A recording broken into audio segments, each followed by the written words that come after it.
All right, welcome into a Friday edition of the JP Peterson Show, brought to you by the law offices of Christopher Palermo. You can reach at PalermoPA.com. We got a great show for you today. We'll be talking a lot of Rays baseball, about the stadium, the state of baseball right now, what the hell's going on out there.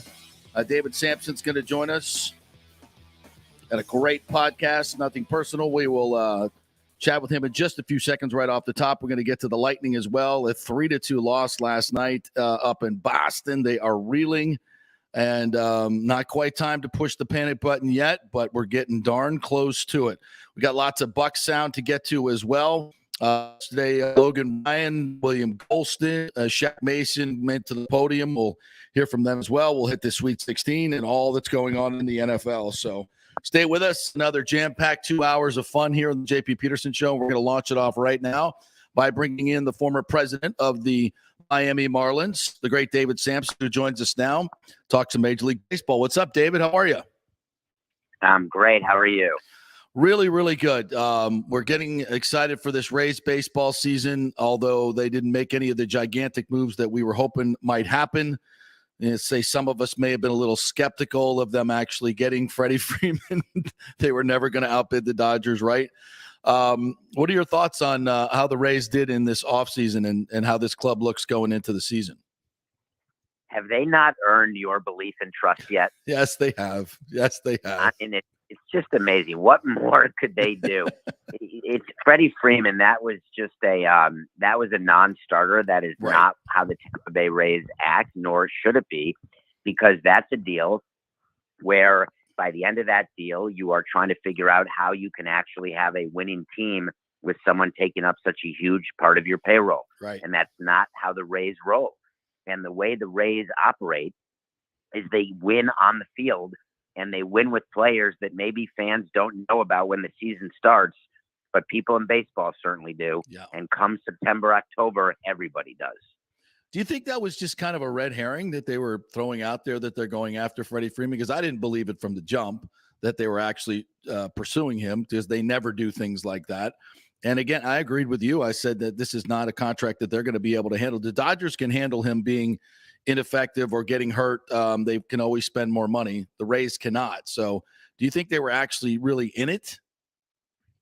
I think that if there had been a chance for a one-year deal where they could just decide, let's just see what we can do with him at first base for 1 year, maybe with the designated hitter as well, that he could play DH, although they've always had the DH. But the fact of the matter is they were never going to go long-term with Freddie. Right. He wanted that year. That's what he wanted from the start, and he ended up getting it. And I just think that I never liked to give unrealistic expectations to our fan base. And we signed our share of big free agents, and they really didn't work out. Right. Because we weren't as smart as you guys were. We just didn't have, we had a great front office, but for whatever reason, we just were never able to be as consistent as the Rays have been and take advantage of open windows the way the Rays do.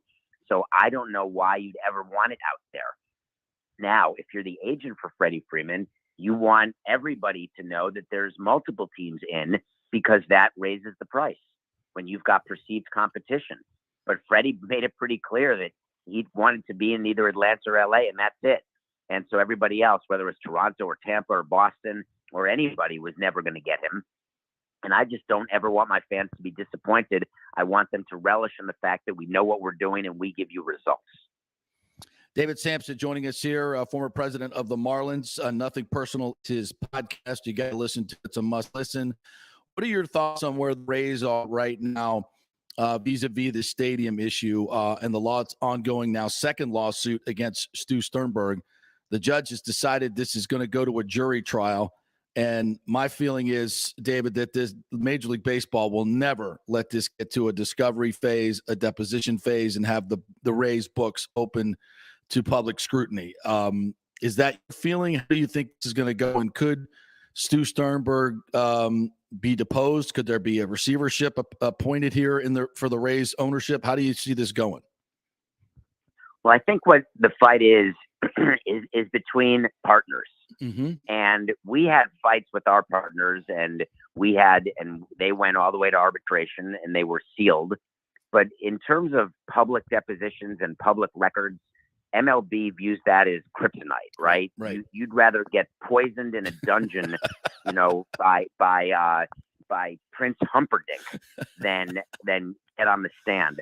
But the issue that's going on is, did Stuart Sternberg act in a way that was not that he breached his duty to his partners by not disclosing information about his plan, by not disclosing information about the team, by disclosing correct information that enabled him to get more shares of the team, which enabled him to get a larger share of control.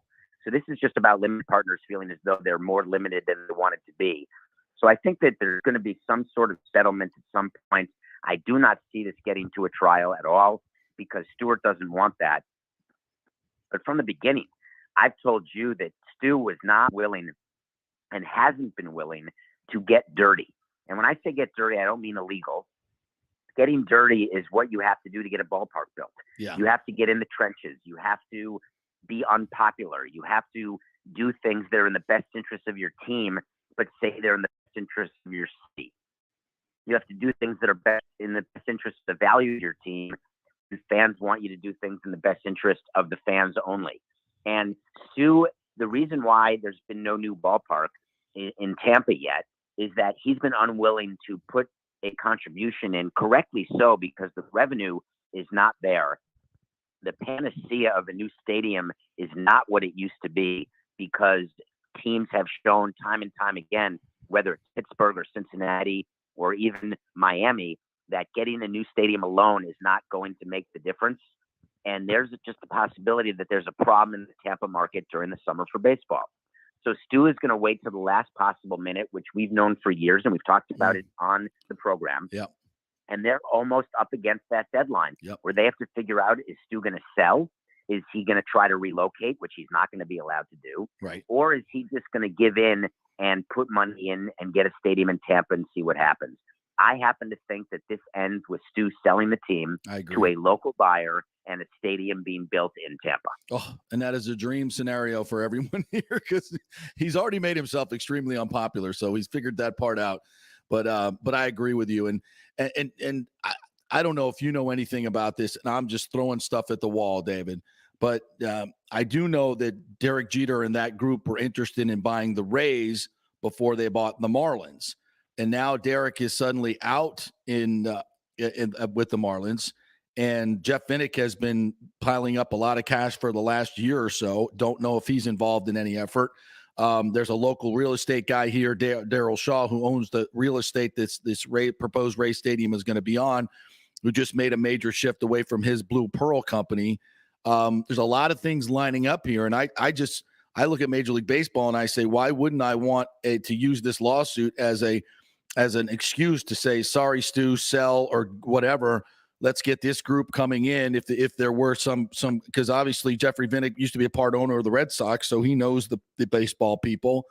It would be a huge boon, and it would get the stadium done here, which is what Major League Baseball wants more than anything, so they can open up expansion. Is that a crazy scenario? Have you heard anything like this at all with your great connections? Yeah, that's not crazy, except for the part that Derek Jeter is going to get to run a team again. He's not going to get the keys to a franchise the way he did to the Marlins, because he drove that, right off a cliff. Yeah. Because it's just not what he's good at. But the other interesting thing about what you're saying is that Jeter himself, I don't think, would come to Tampa, and here's why. When he came to Miami, he thought that he could turn it around and put a winning team on the field and get more revenue just because his group would be more popular and better than I was. The problem is he realized that maybe it was a market issue and not a Samson issue. Yeah. And so he doesn't want to go to another situation where he's not guaranteed to be the savior, or he's not guaranteed success. And I must tell you, as much as I love Tampa, even with Jeff Vinnick as the owner, I'm not so sure you are guaranteed a level of success the likes of which you've seen with the Bucs and the Lightning. I think it's a different sport. It's a different time of the year. And so I would have great concern, and I think Jeter would want no part of that. So I think Jeter wouldn't want it, and I think that there's no way anyone's going to give him the right to run a team the way he did with the Marlins. So I don't see that happening. But you would agree Major League Baseball has a keen interest. I mean, Manfred even came out and said it after the Sister City thing was was Knicks, that Tampa is a market that they want to be in. It's a very important market for them in terms of their other national and international deals. I believe that. I think Manfred now understands that Stu's been the impediment, and there's going to be a proposal here within the next month or so from Hillsborough County to pay for half, and the Rays pay for half. And I think Manfred would want to see that go through, don't you? Yeah, but it's not because he thinks Tampa is so important for baseball. And even though Bud really would go to the mat saying that expanding into Florida was the right decision, even though I think everyone who looks at it would say that expanding into Tampa and Miami was probably the wrong decision. But it is what it is. But you said it earlier, and that's the big point. They don't want to take another market that could be used for bidding for expansion fees and use it for relocation. Right. So, of course, Rob wants Oakland and Tampa to get deals in Oakland and Tampa, because then all the other cities can jump all over themselves trying to publicly finance a building and get an owner in there who can pay $1 billion expansion fee. And Stewart is not going to pay the money that will be required to relocate, because the fee would have to equal the expansion fee. And that you just can't make those numbers work if you're Stu. So that's why I think it ends with him selling. And he'll do well, and he's done well on the field. He's had a successful ownership. You say he's very wildly unpopular. And again, I'm not such a pro owner guy anymore, but I again ask your audience, what more would a different owner have done? Built a stadium. Maybe that's right. Yeah. Maybe that's right. A better stadium, not in Tampa. Get rid of the Thunderdome. I understand that. But in terms of on the field, on today's Nothing Personal, I just finished taping it. It'll be out in a few moments, I think, if my producer's doing his job. I asked our audience whether they'd prefer to be a fan of the Anaheim Angels of Los Angeles, which is what I call them, or the Tampa Bay Rays. Would you rather have the ninth highest payroll in Anaheim, have Ohtani and Trout, and have signed Rendon, the best position player, just 3 years ago, but never sniff October, or have the 24th highest payroll and be in the running and play in October all the time? Who would you rather be? And to me, it's a simple answer. I'd rather be a fan of the Rays. That's a great and fascinating question. Also fascinating is how, with all that talent, how can they not be better in Anaheim? But no, it is a fascinating question. And I'll just tell you, from having covered this team for so long, why Stu was so wildly unpopular is because he does things like the sister city thing, abandoning your own market, and wants to put up a sign during the playoffs, espousing the virtues of Montreal. I mean, and he's always blamed the fans for low revenue, which is a cheap shot, because he's making money. He's been making money hand over fist. He's lied about that forever. Says he puts all the money back into the team. He does not do that. So it's always been blame the fans, blame the fans, blame the fans. And the problem is, it's the location of this stadium. And this, the Major League Baseball has a rule of 1.2, I think, or maybe 1.5 million within a 30-minute travel distance. Well, the Trop has 600,000 people. It's surrounded by water. It's on the edge of the market, and it's the worst stadium in the history of stadiums.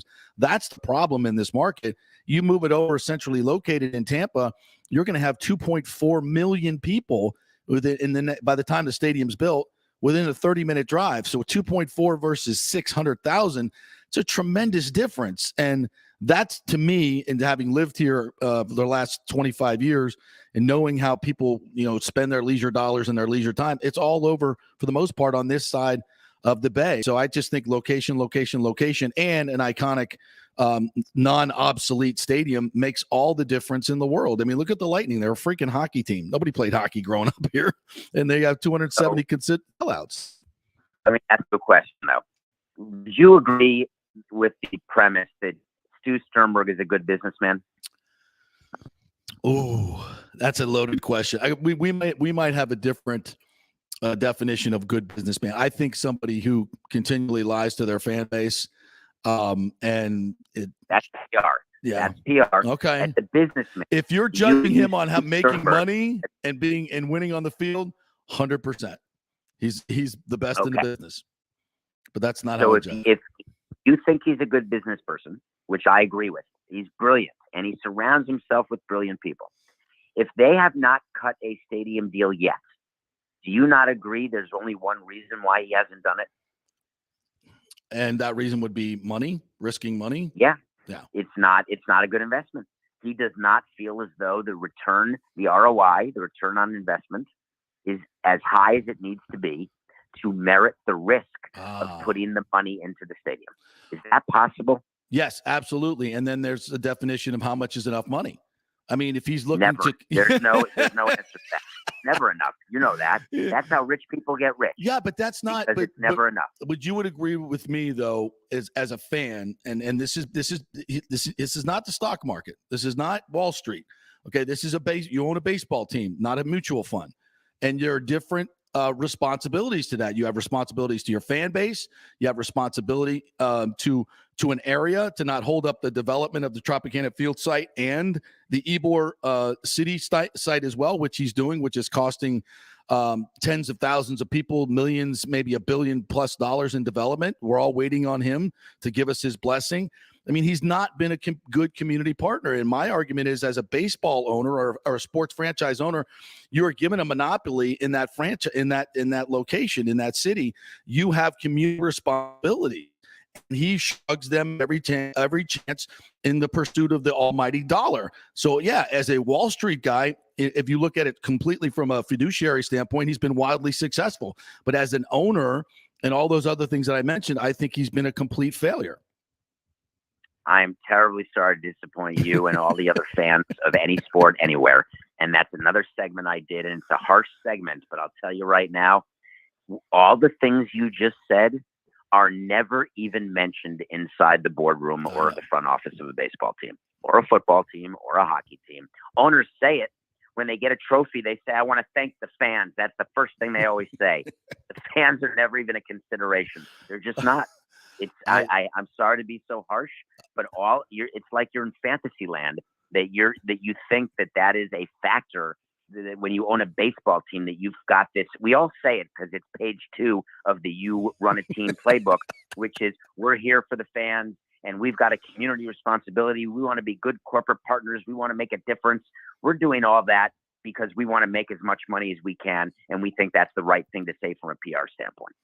Yes, I would agree with that. That's probably the mentality, no question about it, but it doesn't make it right. And I do think, I work for the Lightning, and I get the company emails and everything, and I've seen the way they built that franchise, and it has been very much a fans first mentality. Now, you can say that that's the means to the end, but I think in that, the way Jeffrey Vinnick approaches it, I think is a much better way of approaching it. And I do think, the stadium has been the biggest problem here. And if we had an owner maybe with some deeper pockets that would risk a little bit more, and I don't think it's that much of a risk in this market, but if to put that money out there, this team would be moving into that stadium this year, and the fans deserve that.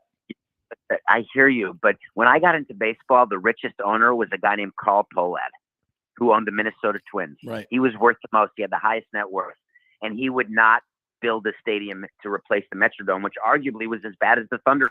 Off, yes. And would not make the investment because it was not a good investment.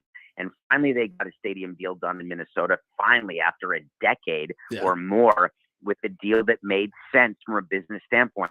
So you say, which is what many people say, just get me a rich owner and our problems will be solved. Everything will be great.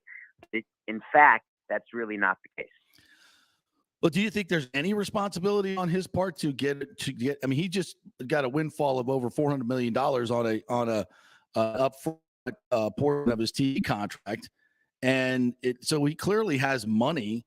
You don't think he has any responsibility to the fan base that has made him rich, the market that has made him rich, to build a new stadium so the fans can enjoy it better? It's more accessible for the fans, and we'll keep this team here for generations to come. Do you think Jeff Bezos has a responsibility to get your package there on time? If I pay him to, yes. Jeff Bezos, listen, these people, the corporate titans, the people who are millionaires, billionaires, just the titans of industry, their job is to keep their company growing, to keep bringing value to their shareholders, to keep stock prices going up if it's a public company, keep the value of the asset going up if it's a private company, keep trying to win as many games as possible while not losing money. Those are responsibilities. You have responsibilities to the owners, to your partners, which brings us full circle back to this lawsuit. Right. When you don't fulfill those responsibilities, you can get in trouble. But you can't get in trouble by not fulfilling your responsibilities to fans. you get in trouble for not fulfilling your fiduciary responsibilities to your partners. Yeah, true. Very, very true. What just for next couple minutes, Dave, just give me your thoughts on the new agreement and what it means for baseball and some of the new rules, the no shifting, et cetera, et cetera. Is this all good for baseball, this new agreement? Well, I think anytime baseball tries to change rules, everyone gets crazy. Where in the NFL and the NBA, rules are changed every year, and everyone says, wow, that's great progress. But in baseball, when you do anything, everyone says you're ruining the game. But there's a big problem with baseball and the game on the field. And you've got to make changes on a consistent basis. And I think that this agreement will help that, because the players are going to be more involved, and the players realize that the game has changed in a way that is not beneficial. And I think the agreement in general was not favorable to small market, low revenue teams like Tampa. I would have voted no as president of the Marlins. The CBT penalties are not harsh enough. The level of CBT is too high. I would not have wanted it to be at 230. I would want it to be lower. I was disappointed that the minimum salaries went up so much, because that impacts teams like Tampa, where their payroll goes up by a couple $1 million before they even do anything, right, because they have so many minimum players who are so good.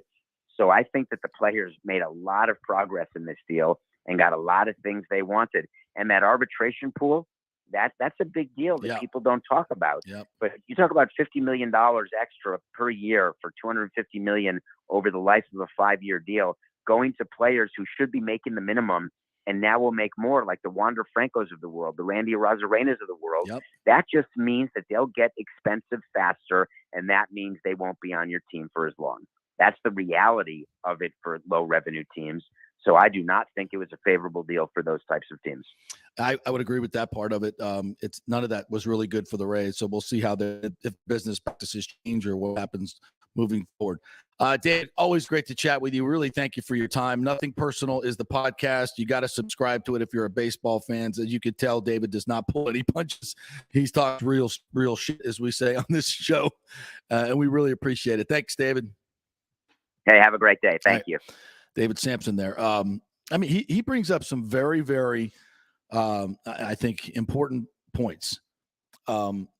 And this is coming from a man that was inside a small market, supposedly, organization like the Marlins. So he knows of what he speaks and went through the whole stadium issue. Now, I would argue that David did a great job from a Marlins standpoint, getting that stadium done. From a fan standpoint and a city standpoint, I would say not as good. But again, Joe F said on our YouTube comment page, which you can go comment there. He said, so is he saying we are only a spring training market? I don't buy it. The TV ratings say otherwise. The marketing that the Rays do is horrible. True. It's his team, then he should be responsible to pay for the entire stadium. If he has no responsibility to the city, then we have no responsibility to pay for half the stadium. It works both ways. And it's a great point.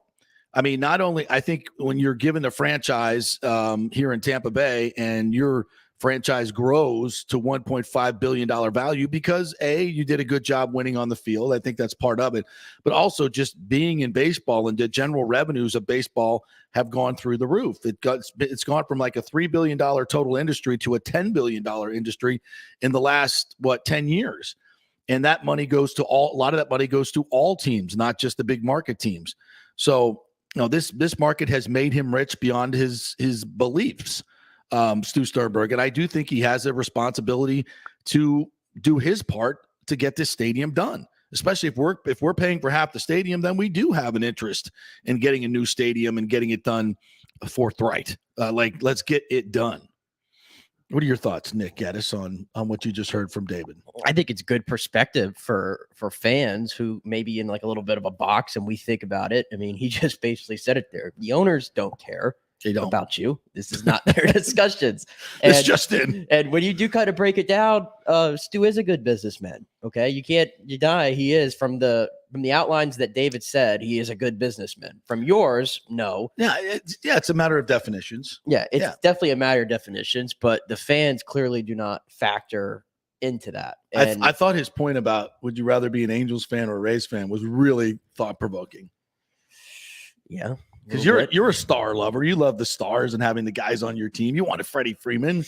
But no, I'm not even. But here's my thing, though. I'm only like that because I feel like I've accepted the Rays' way of doing things. Mm-hmm. I don't see how we're getting over the hump that way. Agreed. That's the only reason why I was going after Freddie Freeman, because I felt like last year and the year before that was like the Rays' best teams they've had in a long time. And I thought, okay, those teams can't get it done. We need some stars. Right. So, but that's just it. It's like, I think the blueprint is right there. I mean, you keep doing what you're doing, and then you add the cherry on top. yes, and To get with the league average league payroll is 133 million. Yeah, unlike the year before where they said, "All right, Blake Snell, we're trading you. Charlie Morton, we're trading you." I still will always think the Rays last year could have had a return to the World Series if they would have just added a few things. We to said that team. from the beginning of the season, by the way, not at the end. We said, "What are you doing with Blake Snell and Charlie Morton? You cannot." And people said, "Well, you had to trade Blake Snell. Look what we got for him." Okay, you don't think we would have got that for him if we went and won a World Series and he won 2 games in the World Series? We would have got more. We got more for him. And I know he had a bit of an injured year, but in the end, he pitched pretty well and could have pitched very well in the postseason. That's what. Yes, we won 100 games in the regular season. That's fantastic. That doesn't get you shit except the banner, in left field. It doesn't. It doesn't. And the playoffs are way different. It's like when the Lightning were winning the President's Trophy. Okay, whoop-de-doo. That's fun. Get me a fucking cup. That's exactly what I feel. That's like what I feel. It's like, excuse me, but this is how what I feel about the Rays regular season this year is exactly how I felt about the Lightning after they got swept by Columbus. Do? It's the same way. And what did the Lightning do? They got tougher. They added different things around it. They spent money too. They went out and they gave away prospects and they gave away draft picks. Yes. They went all in. Yes. And what did they get? 2 Stanley Cups. Yes. And what did the Rays do when they had their World Series team and they were knocking on the door? They tore it all down. They tore it all down. I mean, we won 100 games. I get it. And I know it's crazy to criticize Eric Neander in the front office. But the bottom line is you didn't have to tear down that team. Why did you do it? Why did you spend $11.5 million on Michael Wacha, Rich Hill, and Chris Archer instead of paying Charlie Morton 15? Why did you get rid of Blake Snell at that particular point when you didn't need to? Because you didn't like some of the things he said when he was gaming? I mean, what did the Lightning do? They went all in. They gave up first-round picks to get that third line. Yes. And that's how you get over the hump. And the Rays like, well, we went to the World Series, so let's pull back and make some more money now. I mean, that's what you're always going to get from this ownership group. And hopefully David is right, and I think he is. And I think Stu's going to be forced to sell over this lawsuit. Yep. Thank God. And then let's see what this franchise does. And I'll be honest with you. If you gave me the choice of, going to the playoffs once every 3 years and for the next 30 years, okay? And we had a new stadium and a new owner, I would take that over going 3 straight years living in the Trop for the rest of the time. I would, because in the end, it's entertainment. It's about, I want to go see the games. I want a competitive team, sure. But I also want to go to a place where I'm going to be comfortable. It's going to be an easier access. All that stuff means it's important to me as a baseball fan. It's not just about winning to me. Is it about winning to Casey? Is it about winning your fiance? People don't know. Is it, you have a wife that doesn't give a rat's ass about baseball, but she likes going out to events that are nice in nice places and where everybody is, and it's a social environment, right? Yeah, that's all part of it. It's not just for the hardcore baseball fans that want to win. It's much more than that. And we've been cheated out of that. We actually were having that conversation yesterday on a walk. We were actually talking about this exact thing. Exactly. About how she's like, it's not that I have this dislike for the Rays. I just have a dislike for going to that stadium because the atmosphere sucks. Who can blame her? And she's like, no offense, but if I'm going to watch a baseball game, I need something else going on around me. Is she a shopper? Yes. You guys prefer the West Shore Mall or the International Plaza? The International Plaza. There you go. Why? Aren't there good stores at West Shore? Isn't it? There's actually some more economical stores at West Shore. It's easier to get in and out because there's less crowds. It's got a nice little food court. I still like, it's got P.F. Chang's right there. It's got a little Irish 31. It's got my Dick's Sporting Goods. First of all, didn't know where you were going with that, but I'm glad you added Sporting Goods.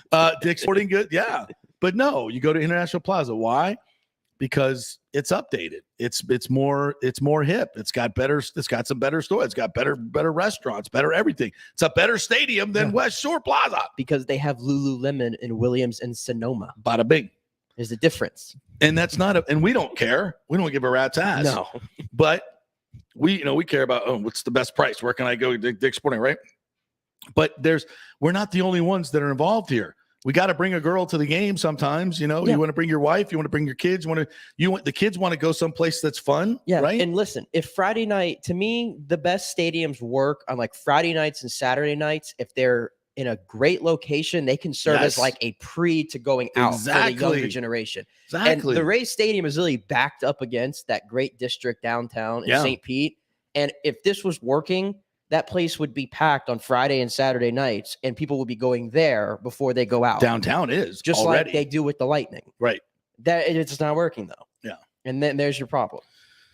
Yeah, and there's this other sense, and Stu brought this up as well, and I think David did as well, that summertime, it just doesn't work here in Tampa because everybody leaves. And I'm like, that is such an elitist thing to say. Everybody doesn't have a mountain house in North Carolina. I have a lot of friends that do, but that's such a small majority of people, right? And you're talking about the 2.4 million people, where it's now, I think, 3.3 million people that live in the Tampa Bay area in our entire DMA. I mean, I think it's a very small portion. Yes, I mean, people are taking vacations, but people are also taking summer vacations to come to Florida, believe it or not. And, they'll come and they'll, fill up the hotels here and probably take in a baseball game. So I don't know. I just think that I think the most important thing that David said right there is that he thinks Stu's going to be forced to sell or will want to sell. And, and a lot of things, I said this about the CBA, they didn't bring in a salary floor, which I thought would have been better.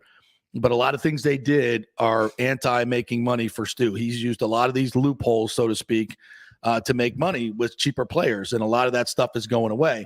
So his desire to get an 80, 90, $100 million profit every year it's gonna be much harder to do so. So maybe he'll say, it's time to sell. Let's hope so. All right, let's take a break. When we come back, we're going to talk some Lightning hockey. Another loss last night, 3-2. Is it time to push the panic button? We're hovering over it now, right? We weren't even reaching for it before, but we might be hovering over it now. We'll hear from all the principals when we come back. The health professionals at Bay Area Modern Medical Center want you to know it's time to commit to a new healthy lifestyle. It's literally a matter of life and death. 42% of Americans are considered obese, and being obese made you 3 times more likely to be hospitalized by COVID. So getting in shape is not just about looking better, it's about living much longer. At Bay Area Modern Medical Center, they take a very different approach to primary care. It's personalized preventative medicine. Christopher Lugo and his experienced staff are proactive in looking at your issues before they become a problem, encouraging a healthy lifestyle with proper diet, supplements, and exercise to optimize your active lifestyle, building up your immune system, not destroying it with poor nutrition and bad habits. So call for an appointment, maybe change your primary care, and get on a journey back to full health and a happy life. Call 844-977-3477 or go to BAMMC.com. Tell them JP sent you for priority scheduling. 844-977-3477 or go to BAMMC.com. March Madness has come to the Gold and Diamond Source. Did you know the Aquamarine is the birthstone of the month, and the Emily collection has some great unique pieces. It's designed to be affordable, unique, stylish gold and diamond jewelry. The Julieve collection is Julie and Steve Weintraub's exclusive, one-of-a-kind, award-winning collection of the world's finest diamonds and rare fine gemstone jewelry. Don't forget, they have 0% financing and the Diamond Savings Account, where your diamond never loses its value. You can upgrade at any time and get 100% of its value towards a new purchase. Do you have any old jewelry, broken jewelry, just lying around? Well, bring it in and get top dollar and get even more value if you use that money to buy something new or just take the cash. Shop local with the folks who support our community in so many charitable endeavors. It's the Golden Diamond Source, just a short 15-minute ride from Tampa, just over the bridge on Ulmerton Road. Always online at thegoldendiamondsource.com. Have you purchased a home in the last 10 years and the stucco is starting to come loose from the upstairs portion? Well, that can cause some serious damage that you can't see until it's too late. Is it becoming an eyesore? Have you contacted the builder and just can't get any relief? That's very common here in Florida. So call the law offices of Christopher Palermo. They can help you. Call 813-221-5636. That's 813-221-5636. He's recovered millions for his clients. The law offices of Christopher Palermo at PalermoPA.com. The world economy is in chaos and mortgage rates are going to go higher in the next few months. Meanwhile, home values are up 24% in some neighborhoods of Tampa Bay. Do not miss this opportunity to refinance your home, get some much-needed cash to handle skyrocketing inflation, and fill up your car. Contact Scott Fitzgerald at American Mortgage Services. Even if you recently refinanced, Scott can make the deal work because he charges no lender fees like the big boys do.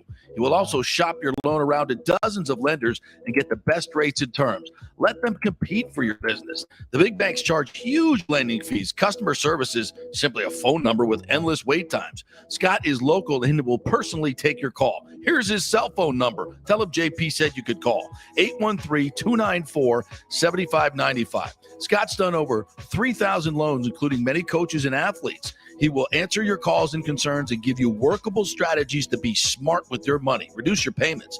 It's not just what you make, it's what you keep. 813-294-7595 or email him at scott@amstampa.com. Coming back at you. Now, more with JP on FanStream Sports. It's only just begun. All right, welcome back. It's a fun Friday here. We got lots more to get to. We got the Lightning. We're going to have Logan Ryan, who put on a nice press conference yesterday. Shaq Mason, William Golston. All kinds of fun stuff coming up. Want to remind you, if you're in the market for a refinance or looking for a new home, you got to get that approval letter. Scott Fitzgerald, Scott the mortgage guy, will help you out. Scott@amstampa.com. Scott@amstampa.com. That's how you get in touch with him. Rates are going up.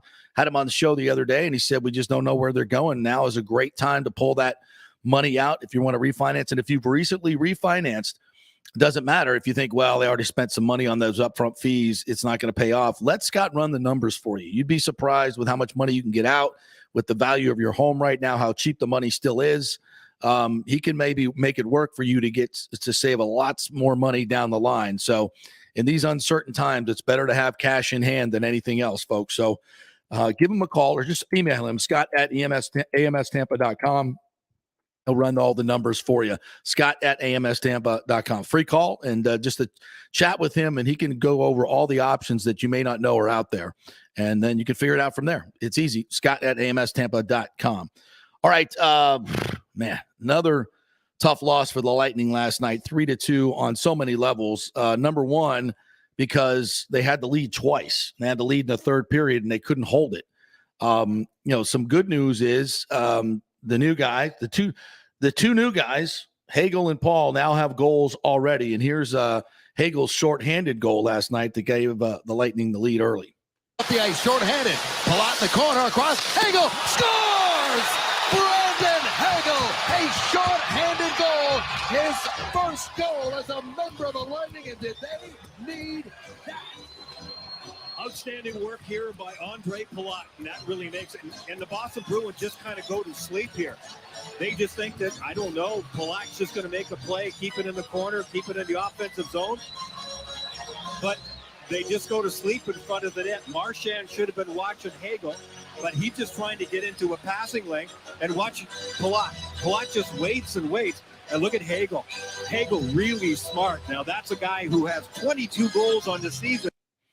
Yeah, he just kind of went to the front of the net, and I don't know what the hell Marchand was thinking, because there was already a guy in the corner on Palat, and they left Hagel just wide open in the slot, and another guy back checking really didn't hustle back. So they got the lead 1-0. Pasternak who had a hat trick last night, came back and evened up at 1. And then in the third, the Lightning took the lead again, thanks to the captain, Steven Stamkos.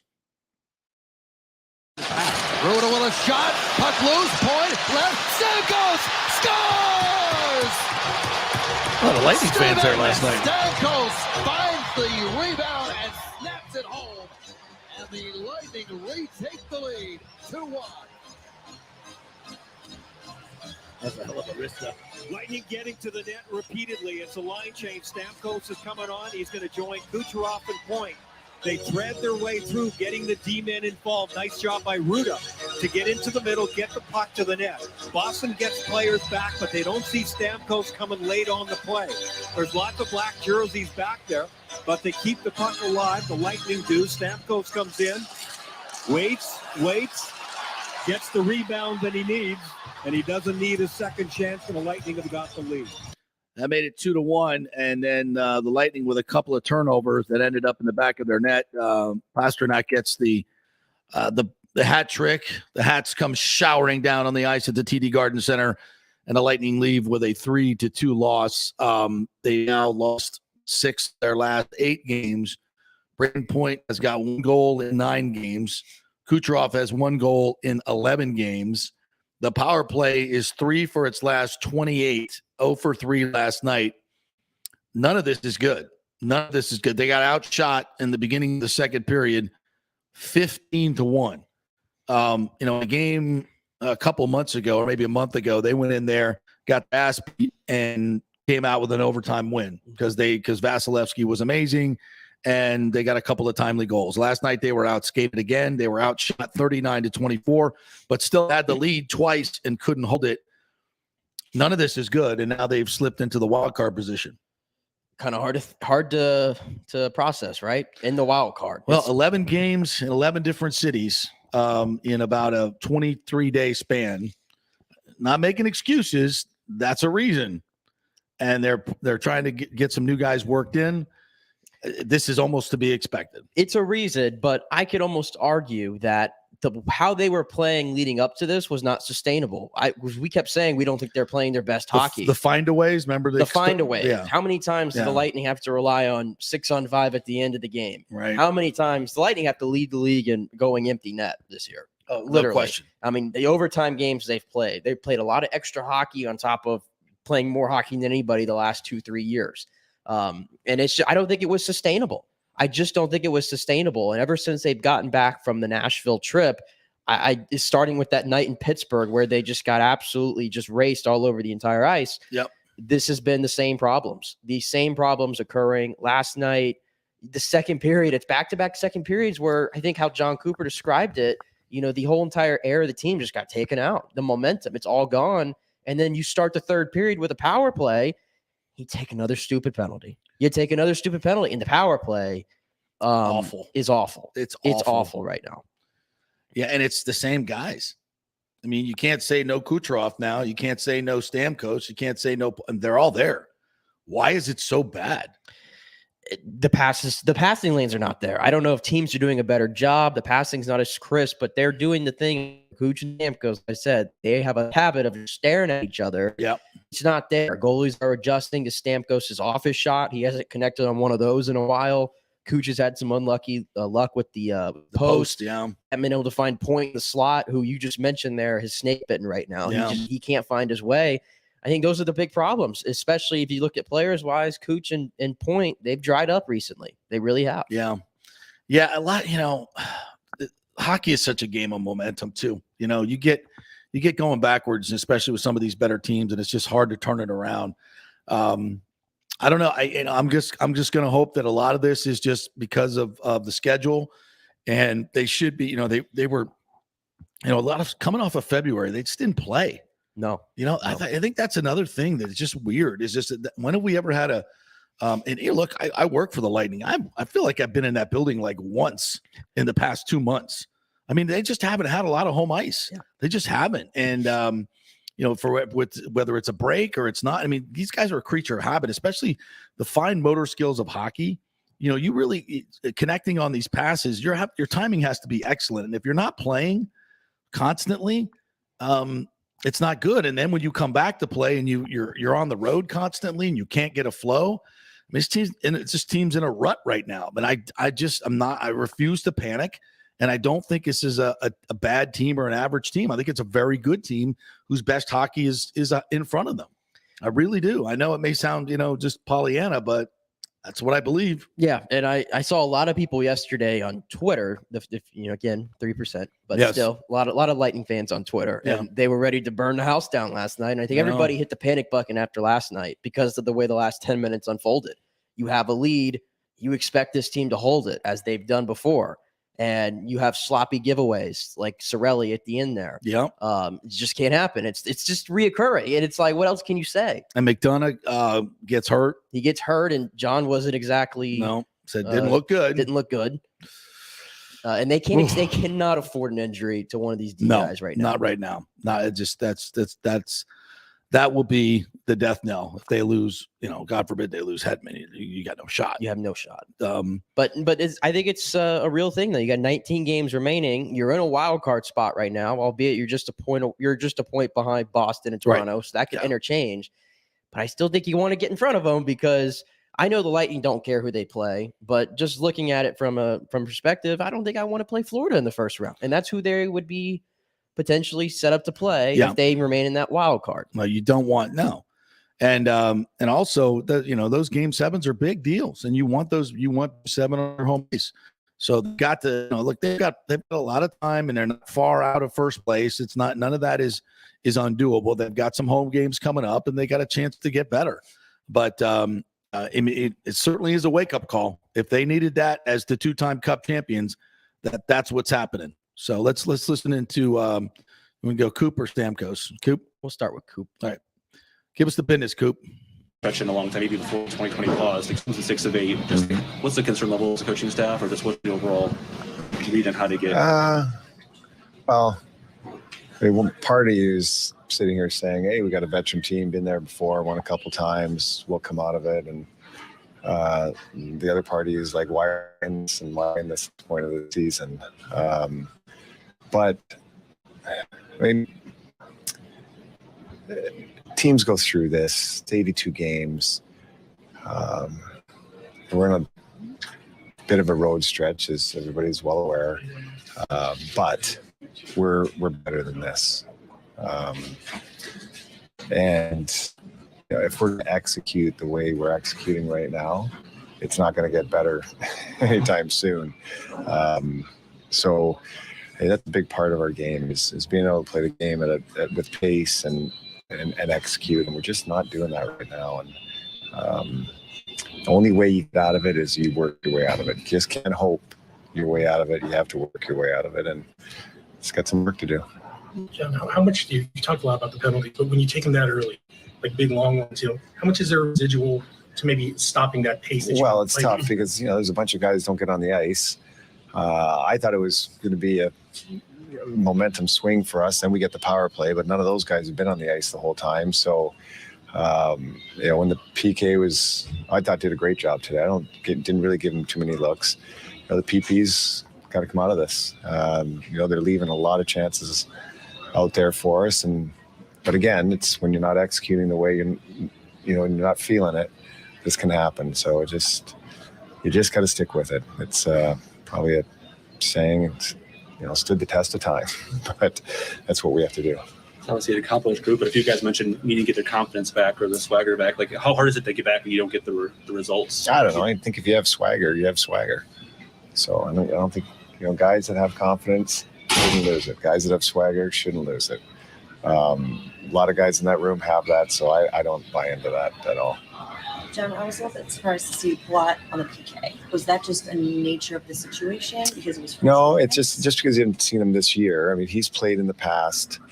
He's always been kind of a guy if guys have gotten hurt. But we lost some PK guys, and we need to get more guys involved. And I actually thought it worked really well for us. Good. Execution is that final goal. Is that what you're talking about, where the pass off the wall? Like you want to go up the board? That was one of many. It was one of many that.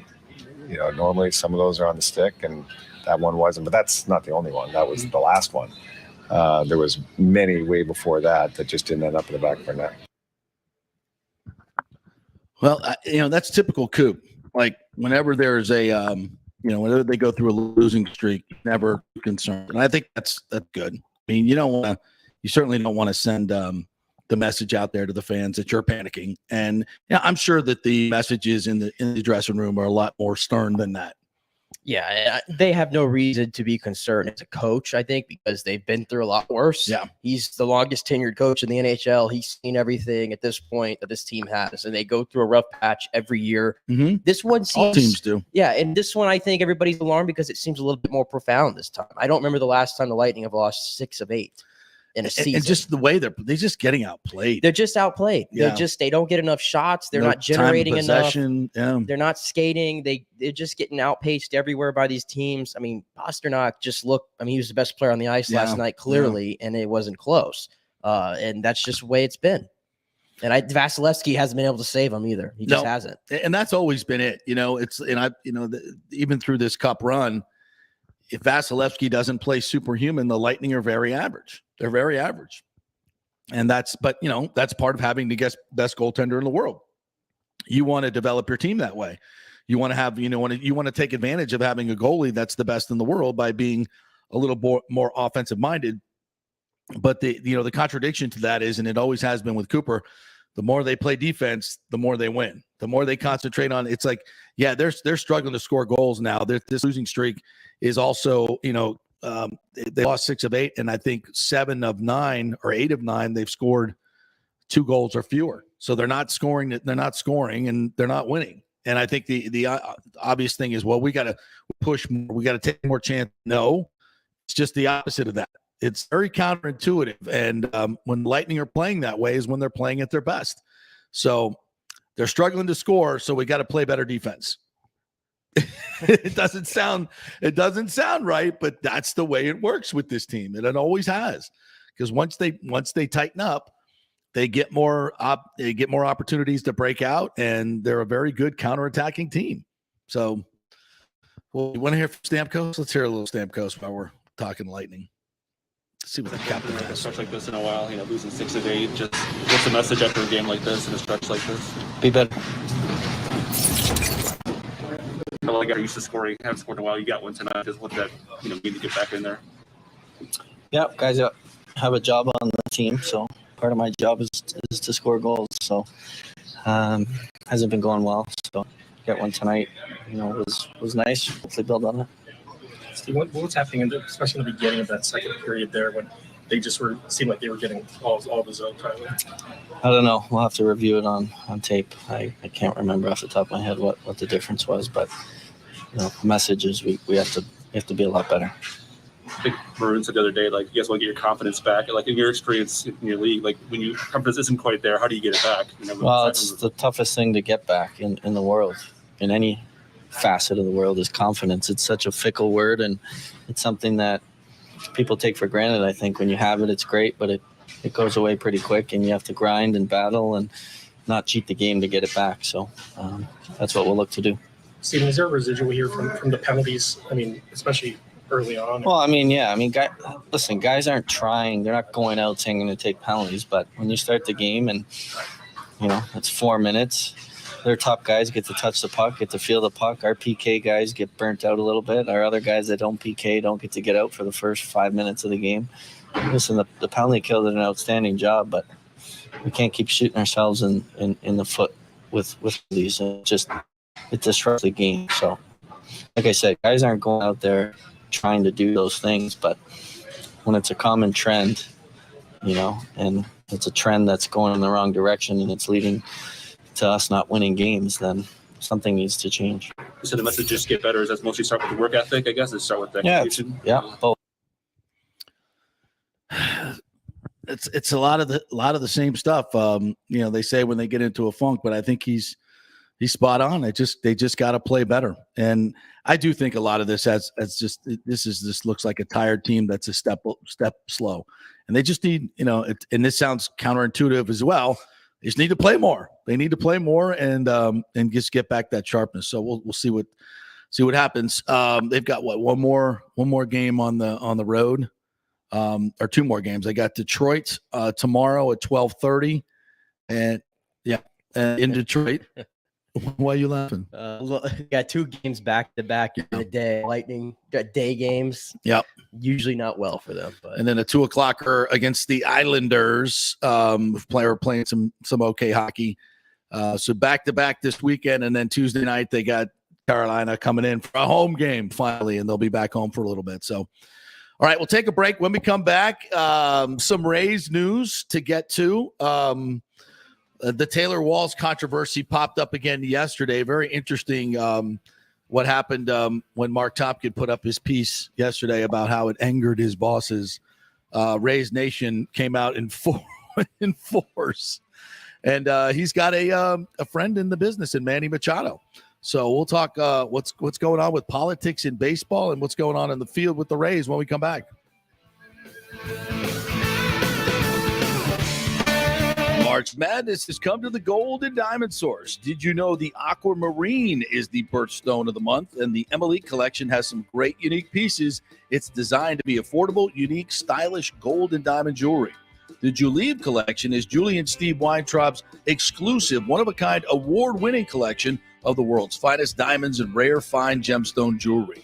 Don't forget, they have 0% financing and the Diamond Savings Account, where your diamond never loses its value. You can upgrade at any time and get 100% of its value towards a new purchase.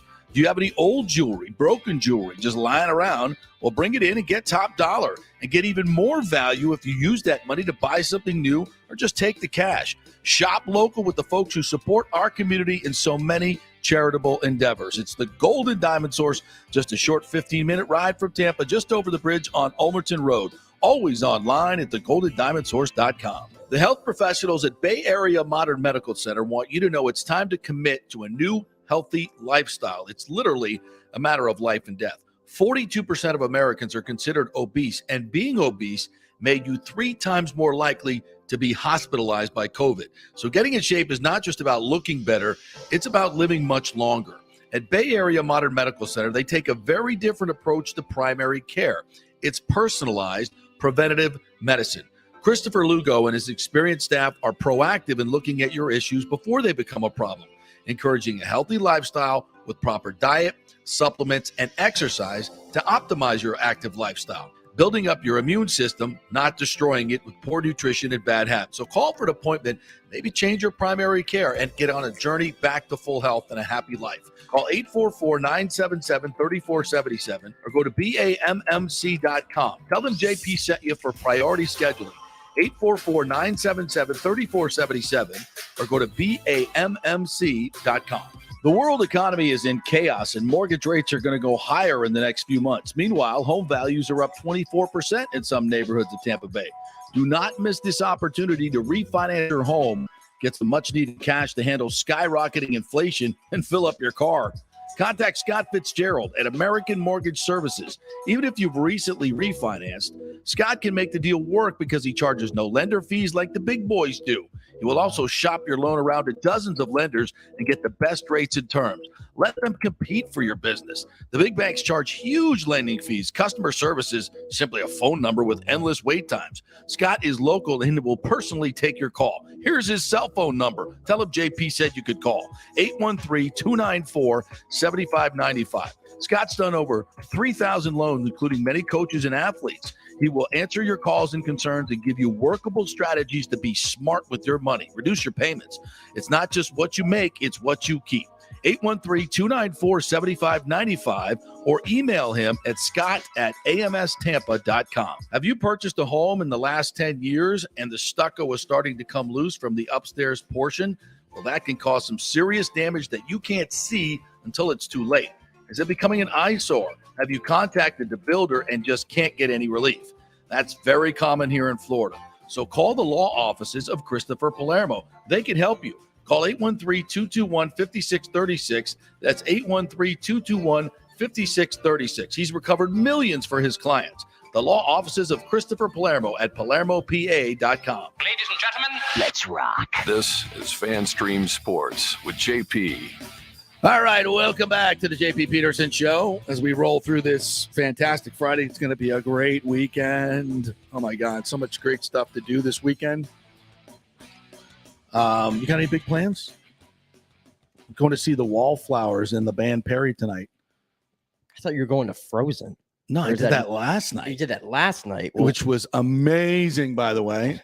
By the way, if you were thinking about taking your kids to the Straz this weekend to see Frozen, tremendous. The sets, and I guess what you would call some of the special effects. I mean, like when she like makes everything frozen, like how do they do that on stage? It's so cool. You have to see this. If you're, my inner kid comes out when I see these Disney Broadway plays. Like I love Broadway musicals. What can I tell you? It's just part of who I am. I have many sides to me, and it was fantastic. Took the lovely Ashley and her kids to the Straz last night. It was tremendous atmosphere to be back in there. It was fantastic. They do such a great job there, and the talent on the stage was amazing. So I highly recommend it. It's incredible production. There you go. I've never even been to a single thing at the Straz. Never? I've never been. No. Oh man, we have one of the most beautiful performing arts centers, right on the river, right on the water. It's such a treasure to have it, to be quite honest. And they do such a great job there, and great acoustics in the theater, very comfortable. Love that place. And Frozen rocked it last night. Frozen rocked it. They rocked it. So where are last you night. seeing the band Perry tonight? That's at the Palmacia. They have that thing they Palmapalooza every year. The band Perry and the Wallflowers. Yeah, they set up a big stage out on the golf course. Interesting. Yeah, a little interesting pairing there, huh? Interesting. Yeah. So it's just it's a reason to go out there and have some drinks on a golf course at night and jump around. They had the B-52 there. B-52s there a few years ago. I do like the B-52s. Yeah, put on a great show. So yeah, got that. Got a couple golf things lined up this weekend. I'm going to be out on the course tomorrow for the first time since the hole-in-one. Oh, really? For the first time since. No practice rounds. No range hitting either. So this is going to be fun. It's going to be very fun. Where are you playing?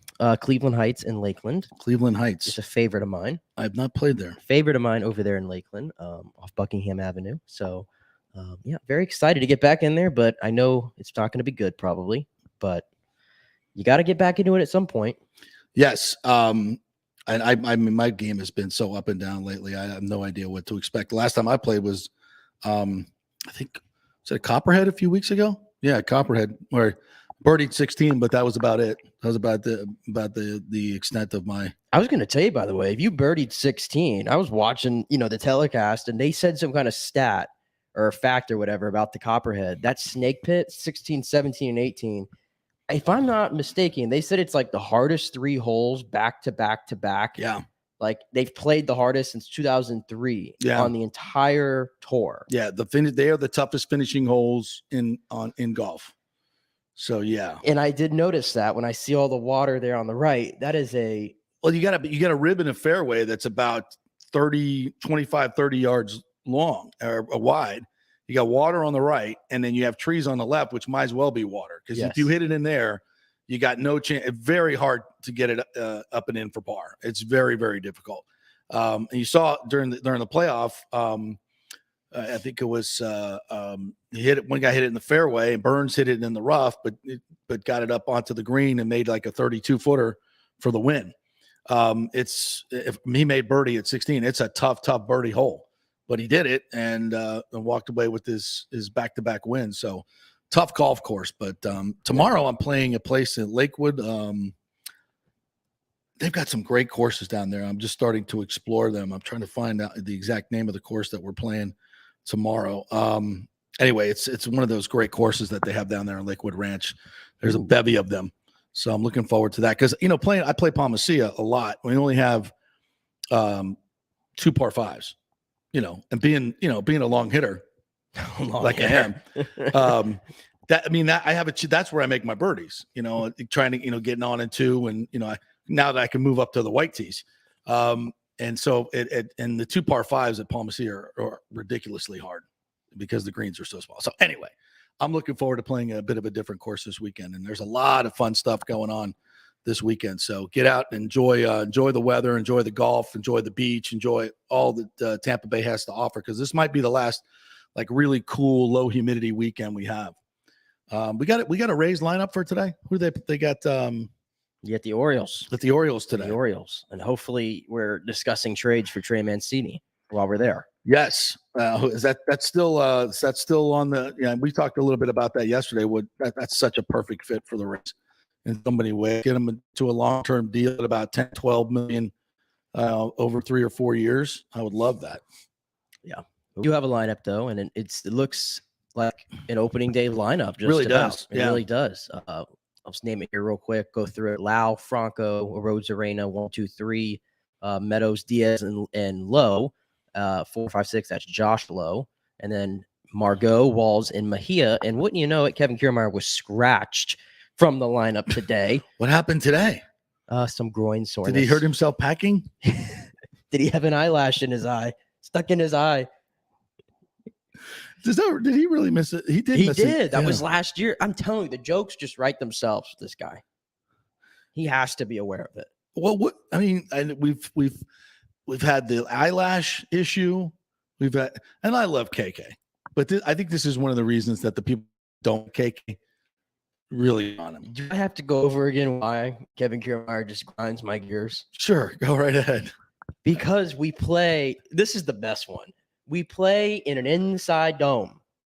In an inside dome. Take the damn eye black off.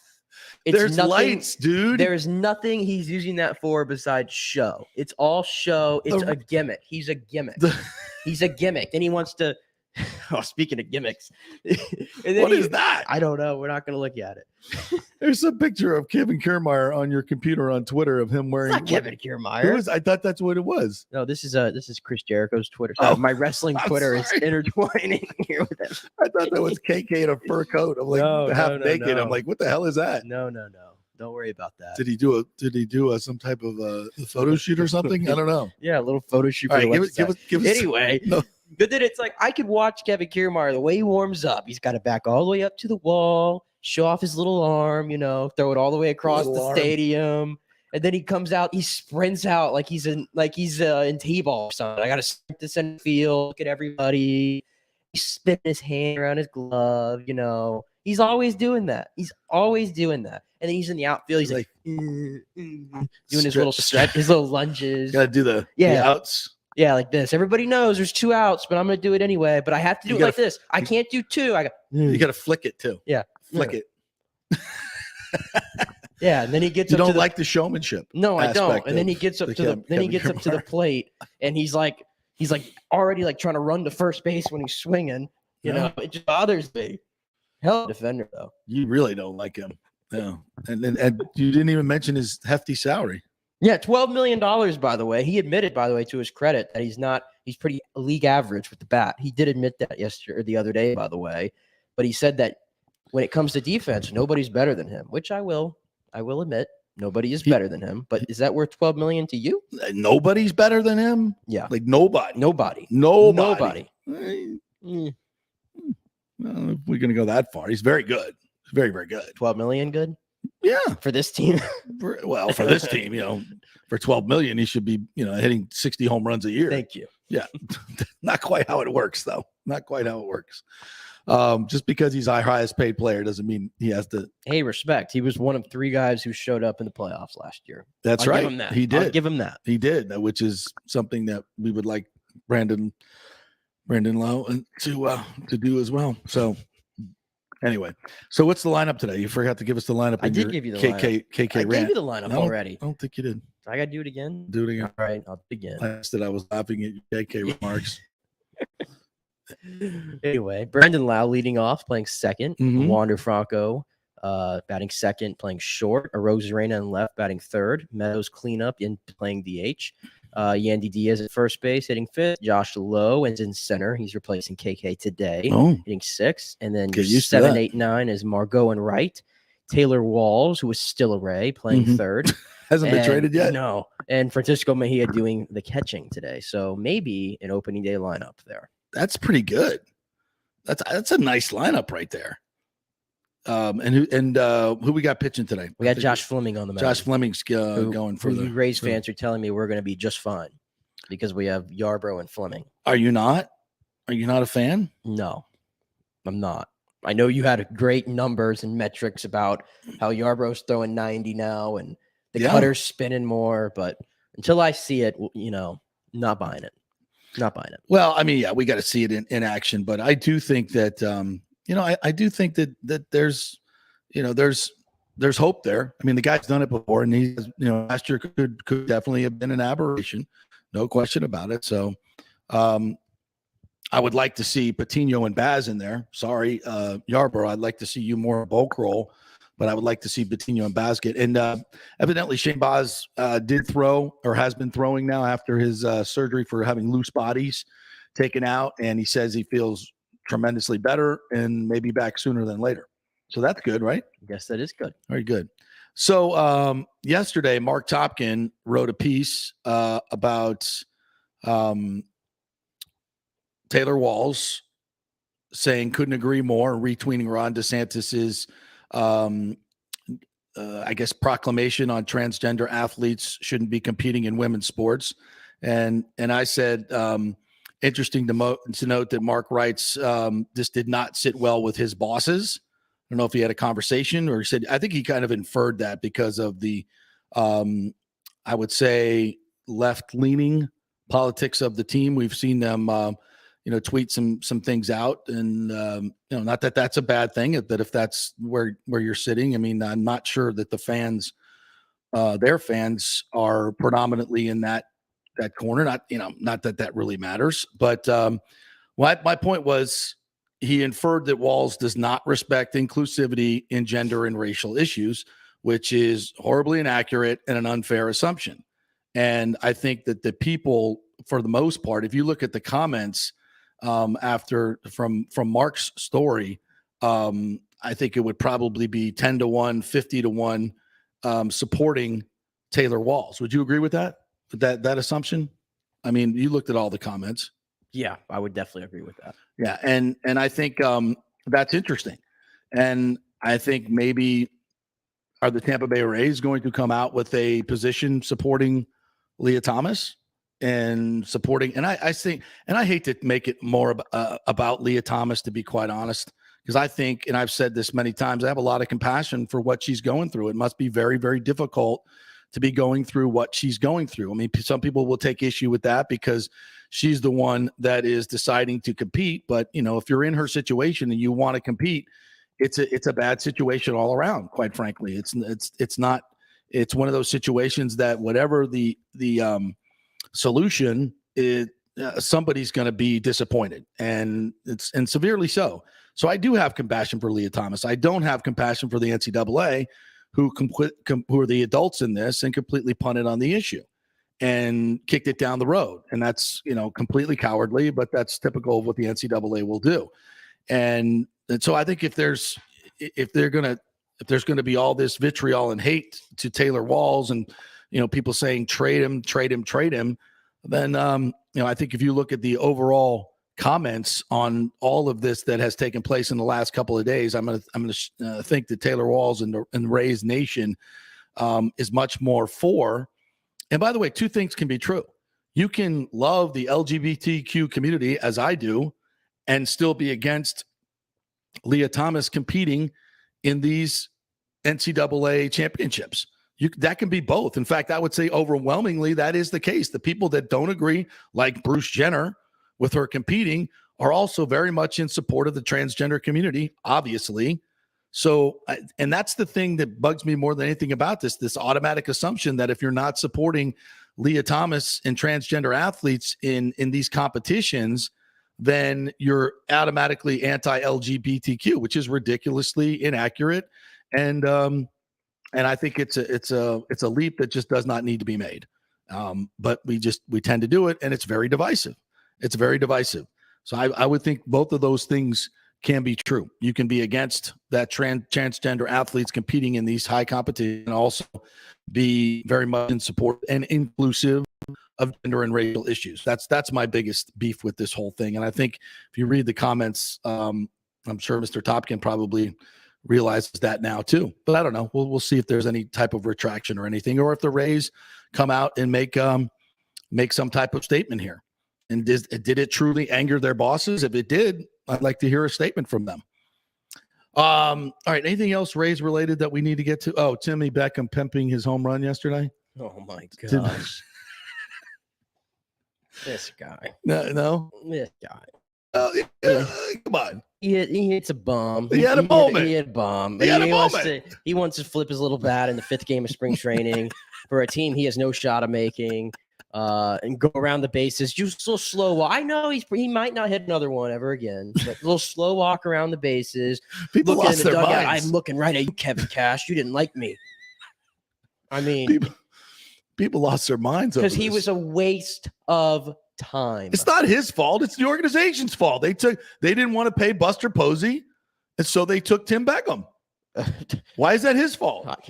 It took him 8 years to get to the show. That's his fault. Why is that? But hey, if the organization wouldn't have been so cheap and just went ahead and drafted Buster Posey, we'd have 2 World Series by now. I mean, they were cheap. Yeah, they were. They clearly thought Tim Beckham was a better player. No, they didn't. They came out. They didn't want to draft the Boris client. That's everybody knows that. Everybody knows that. Everybody knows that. Yes, everybody knows that. Well, you know what? Tim Beckham needed to play better. End of the day, he's one of the biggest busts I've ever seen across all sports. He is what he is. I had no idea he was still in the league. I thought he was in Korea or something. People keep comparing him to Buster Posey, which I get it, but that's not his fault. That's the organization's fault. So it's not his. The great brain trust that is the Tampa Bay Rays. But it's not his fault that it took him 8 years to get to the big leagues. And then when he got here, he was nothing. He's just not as talented as Buster Posey. And everybody knew Buster Posey was the pick, but the cheap Rays went with Tim Beckham. I had a big problem with him pimping that homer. I had a big problem. False hope for my entire childhood. This is the year Tim Beckham's coming. Going nowhere. Blame the organization. Blame Tim Beckham. Could have been Buster Posey. Whose fault is that? Come on now. Keep the responsibility where it lies. All right, we will. What do you think he didn't try hard? He just wasn't as talented. I don't know. He didn't. All right, we'll take a break. When we come back, we're going to tell you why Tyreek Hill going to the Dolphins is not that big a deal, and actually a really big deal for the Buccaneers in a good way. We'll hear from Logan Ryan and Shaq Mason when we come back. Stay with us. The PGA Tour's Valspar Championship is back in March in 2022, March 14th through the 20th, right in the middle of the best weather of the year and the last stop on the Florida swing. The Valspar has become one of the must-do events on the Tampa Bay sports and social calendar, so get your best tickets before they sell out. The game's biggest stars love the Copperhead course in Innisbrook. Last year, we saw Dustin Johnson, Justin Thomas, Jordan Spieth. Wow, the crowds, and another star-studded field is expected again this year. Sam Burns took the title and will defend again at the Copperhead. This will be a full tournament with the return of Valspar Live, our free Saturday concert featuring Chris Young and Big and Rich, and other amenities including Chameleon Cove, the Hooters Owl's Nest, the Publix Chill Lounge, and other hospitality venues. Go to ValsparChampionship.com for tickets. The best premium hospitality areas will sell out, so don't wait. That's ValsparChampionship.com. March Madness has come to the Gold and Diamond Source. Did you know the Aquamarine is the birthstone of the month, and the Emily collection has some great unique pieces. It's designed to be affordable, unique, stylish gold and diamond jewelry. The Julieve collection is Julie and Steve Weintraub's exclusive, one-of-a-kind, award-winning collection of the world's finest diamonds and rare fine gemstone jewelry. Don't forget, they have 0% financing and the Diamond Savings Account, where your diamond never loses its value. You can upgrade at any time and get 100% of its value towards a new purchase. Do you have any old jewelry, broken jewelry, just lying around? Well, bring it in and get top dollar and get even more value if you use that money to buy something new or just take the cash. Shop local with the folks who support our community in so many charitable endeavors. It's the Golden Diamond Source, just a short 15-minute ride from Tampa, just over the bridge on Ulmerton Road. Always online at thegoldendiamondsource.com. Italiano Insurance has been serving and working in our community for over 60 years, and it's not just about insuring all the pieces of your life. Italiano is as much a part of Tampa Bay as the Cuban sandwich, Gasparilla, and our Bucs, Lightning, and Rays. They're also active supporters of great charities like the Humane Society, Metropolitan Ministries, and local pediatric cancer centers. Hey, we all need insurance. So do business with a local company with a commitment to our community. Don't call some 1-800 number. Call Italiano and be greeted by one of your neighbors. That's 813-877-7799 or ItalianoInsurance.com. Named the Small Business of the Year by the Tampa Chamber. 813-877-7799. Cryptocurrency is all the rage today. The market cap for the industry is now over $1 trillion. And you read about people making millions of dollars, right? You want to get in, but have no idea what to do? Or maybe you dabbled a bit and you want to unlock the real money-making opportunities and don't know how to do it. There are over 10,000 tokens and thousands of decentralized finance exchanges to navigate. So what do? You go to DeFiLava.com. The folks at DeFiLava.com are in Tampa Bay, and they work with you directly to set up custom accounts, answer all your questions, and provide market analysis. Decentralized finance and cryptocurrencies are here to stay and will change the financial markets as we know them. Get in the game. Get with the experts at DeFiLava.com and tell them JP sent you and get their free 2022 crypto market forecast today at DeFiLava.com.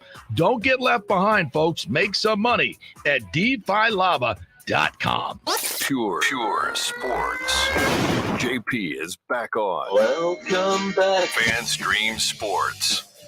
All right, welcome back. Our second hour brought to you by Bay Area Modern Medical Center. Christopher Lugo and his medical team will get you right. If you're looking for a new doctor, new primary care doctor, great opportunity to start anew, get healthy. They'll get you on the right diet, right exercise plan, the right supplements.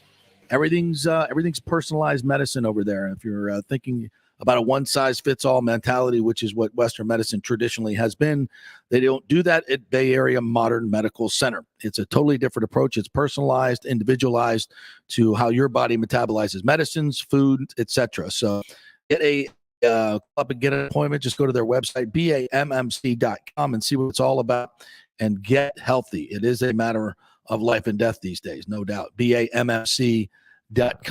All right, so the Bucs welcomed in a couple of new players yesterday, signed earlier, but finally got to meet the media. So let's get to know Logan Ryan, who comes over from the Giants, 10 years in the game. Has some history with Tom Brady, won a couple of Super Bowl championships with him in New England, and also was the guy who pick-sixed him to end his Patriots tenure up there in the playoffs. So there's definitely history there. And he has a great affinity to one Buccaneers Ring of Honor legend, Rondé Barber. So let's listen first and foremost to why he chose the Buccaneers. Logan. The number one thing about coming here was winning a championship. And that's what I'm here to do and help with. And being a teammate of Tom, that's what he's about. Playing football at the highest level, practicing football at the highest level, and obviously the expectation and standard is championship each and every year and each and every day. So I was excited to have that opportunity, and that's what I'm playing for at this point in my career. And it makes a lot of sense. It's a great organization otherwise, but I think the championship, the opportunity to go compete for that and have a talented roster around me, allow just come in, be a great teammate, do great things in the community, and win a championship. Interesting to note that he said also that he almost came here in 2020 when Brady came here, but he decided against it and took the money and went to the Giants. Of course, money's important, but playing for the Giants, is it worth it? Like one less million to have a ring on your finger. Being part of the Joe Judge experiment had to be incredibly rewarding, so many levels. But here he is, and that's great. We're glad to have you. And it's like, I'm honestly shocked when I started reading his numbers.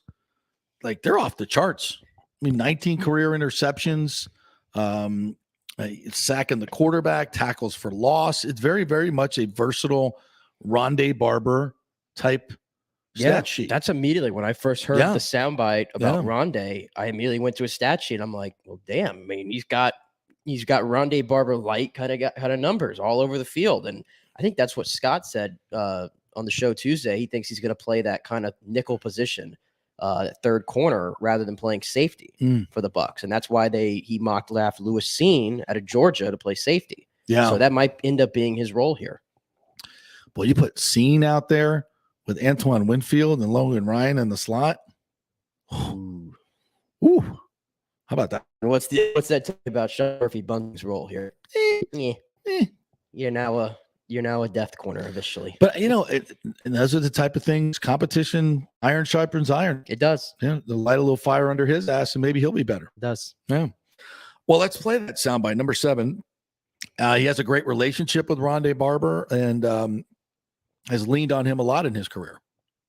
Rondé is just a mentor of mine. He's one of my favorite players growing up. He was a versatile player before his time. He should be a first ballot Hall of Famer.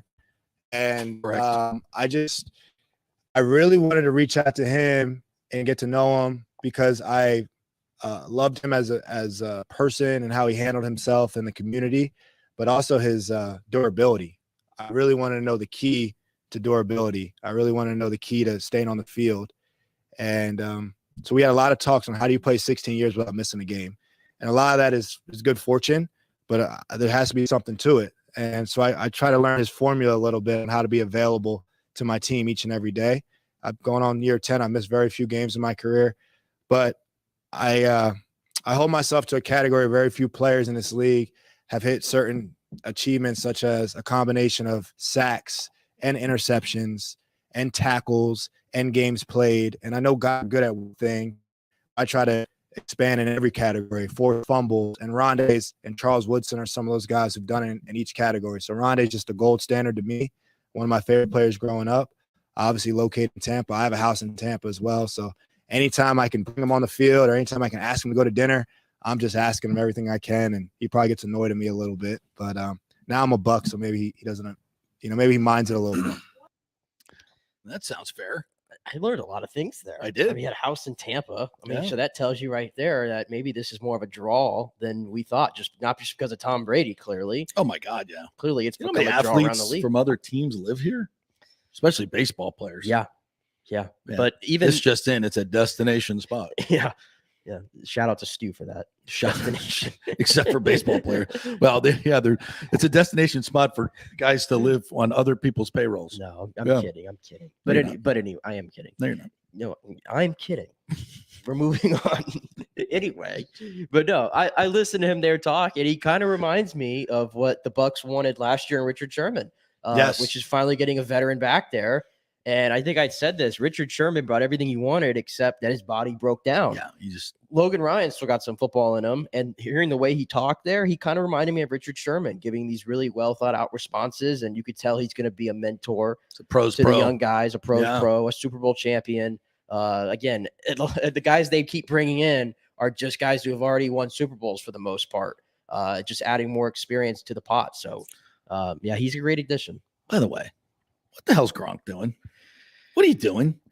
Well, did you hear Drew Rosenhaus yesterday? No, his what agent. What Drew said? Drew Rosenhaus, the Scott Morris of the NFL. No, he's not nearly as bad. I've dealt with Drew a lot. He's a really good guy. He's much more, I don't know, Boris is just evil. He's an evil incarnate. He just he looks like and acts like and sounds like all those guys that all those Lucifer characters you see on all these shows. The devils that have folded into society. That's who he is. He is a 749-year-old vampire who just got into the baseball business. That's who he is. Is he a good businessman by your definition? Not by my definition, but by the cutthroat Wall Street definition. Yeah. Doesn't he give you the heebie-jeebies? He does. Just looking at him, man. I feel like there's smoke's going to start coming out of his ears or some shit. I don't know. When I see his name involved in anything, I just get a bad vibe. Like when I found out he was in like all these negotiations, I was like, oh shit. And now he's Rosarena's agent. I was like, oh my God. He hates the Rays. Yeah. Because the Rays stand for everything that he's against. Yes. They except greed.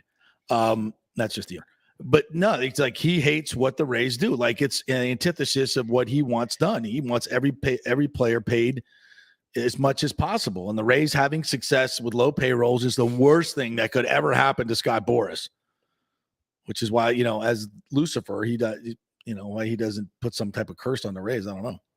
Please don't. All right. Are we getting back to Logan Ryan? Yeah. How he fits in the Bulls defense? Yeah, we'll cue that one up here. tangent. That's all your fault. I blame Not you. my fault. Every time you bring up Stu, I'm going to go off on a freaking rant. And that's why I started to shut you down right away. But there you went. Just play the stupid interview with. I've come in and be a great player, period. How he They fits know in I'm a the great Bulls defense. teammate and bring experience, have some experience to the secondary. And it's a great young group, but I just have a little experience to me. And just be a great communicator, help shore up the communication. Some guys is what I do well. So some of my strong suits are just a natural fit of what they needed. But versatility is my calling card in this league. Got me 10 years here. So whatever position that may be, that's up to the Todd Bowles to play me wherever he wants to play me. I just got to be able to learn it all. But it's a really talented group. And I knew there was an opening there when the young talented safety went to the Jets. I knew there was an opportunity there for myself and play with, Mike Edwards and Winfield and Carlton Davis and Murphy Bunting and Jamel Dean and all those guys. Like I said, I know the roster really well from watching a lot of film and hearing the recruiting pitch a couple years ago. So they have a really good group back there. You know what he sounds like? Rondé. Yeah. Yeah. He's got a lot of Rondé. Yeah, it really does. And he's a playmaker. People always scouts and everything. They love their measurables. Blah blah. Hey, you can't cover tight ends. Doesn't have the speed. Blah blah blah blah blah. Look at the numbers, dude. He makes freaking plays. He makes freaking plays, and that's way more important to me. Look at Rondé ran 4.6 at the combine. He's a Hall of Famer. People take him off his. I think I said that right. He may get mad at me. I know he was much faster on his pro day. But it doesn't matter. Nowadays, you're off people's draft board. You 4.6 as a Oh corner. my God, forget about it.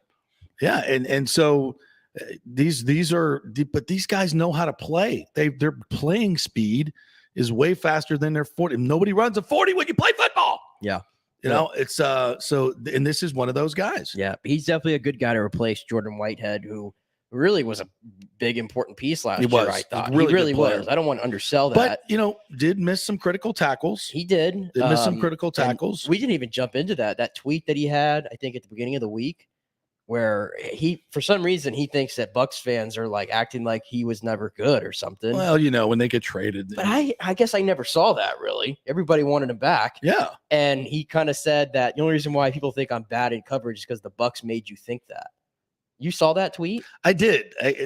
What did that mean? I don't know, but isn't that kind of odd, though? Like, I don't know how much is into it, but he's had an interesting pattern on Twitter in the last few months stemming from that loss to the Rams. Remember? He went immediately on Twitter after the game, deleted it. What did he say? Remind me. He tweeted like, WTF, what was that? LOL. And then he probably wasn't, he's probably like a lot of people shaking his head at the last couple of calls by Todd Bowles. Yeah. And I think he wasn't the one that fell down on the Cooper Cup. I thought that was Winfield. That was Winfield was in coverage on Cooper Cup on the last play. I was talking about the second to last play. That was Whitehead. That was him, right? That he slipped down, or was that Murphy Bunting? It might have been Murphy Bunting. But he's probably like, what the hell did we call that defense at that particular time? But yeah, he's a good player. Some of those tweets were a little cryptic. Yeah, they were like, he was like that even in free agency before he signed. He was a bit cryptic. And in that one right there, the Bucs made you, the fans, think that I'm bad in coverage.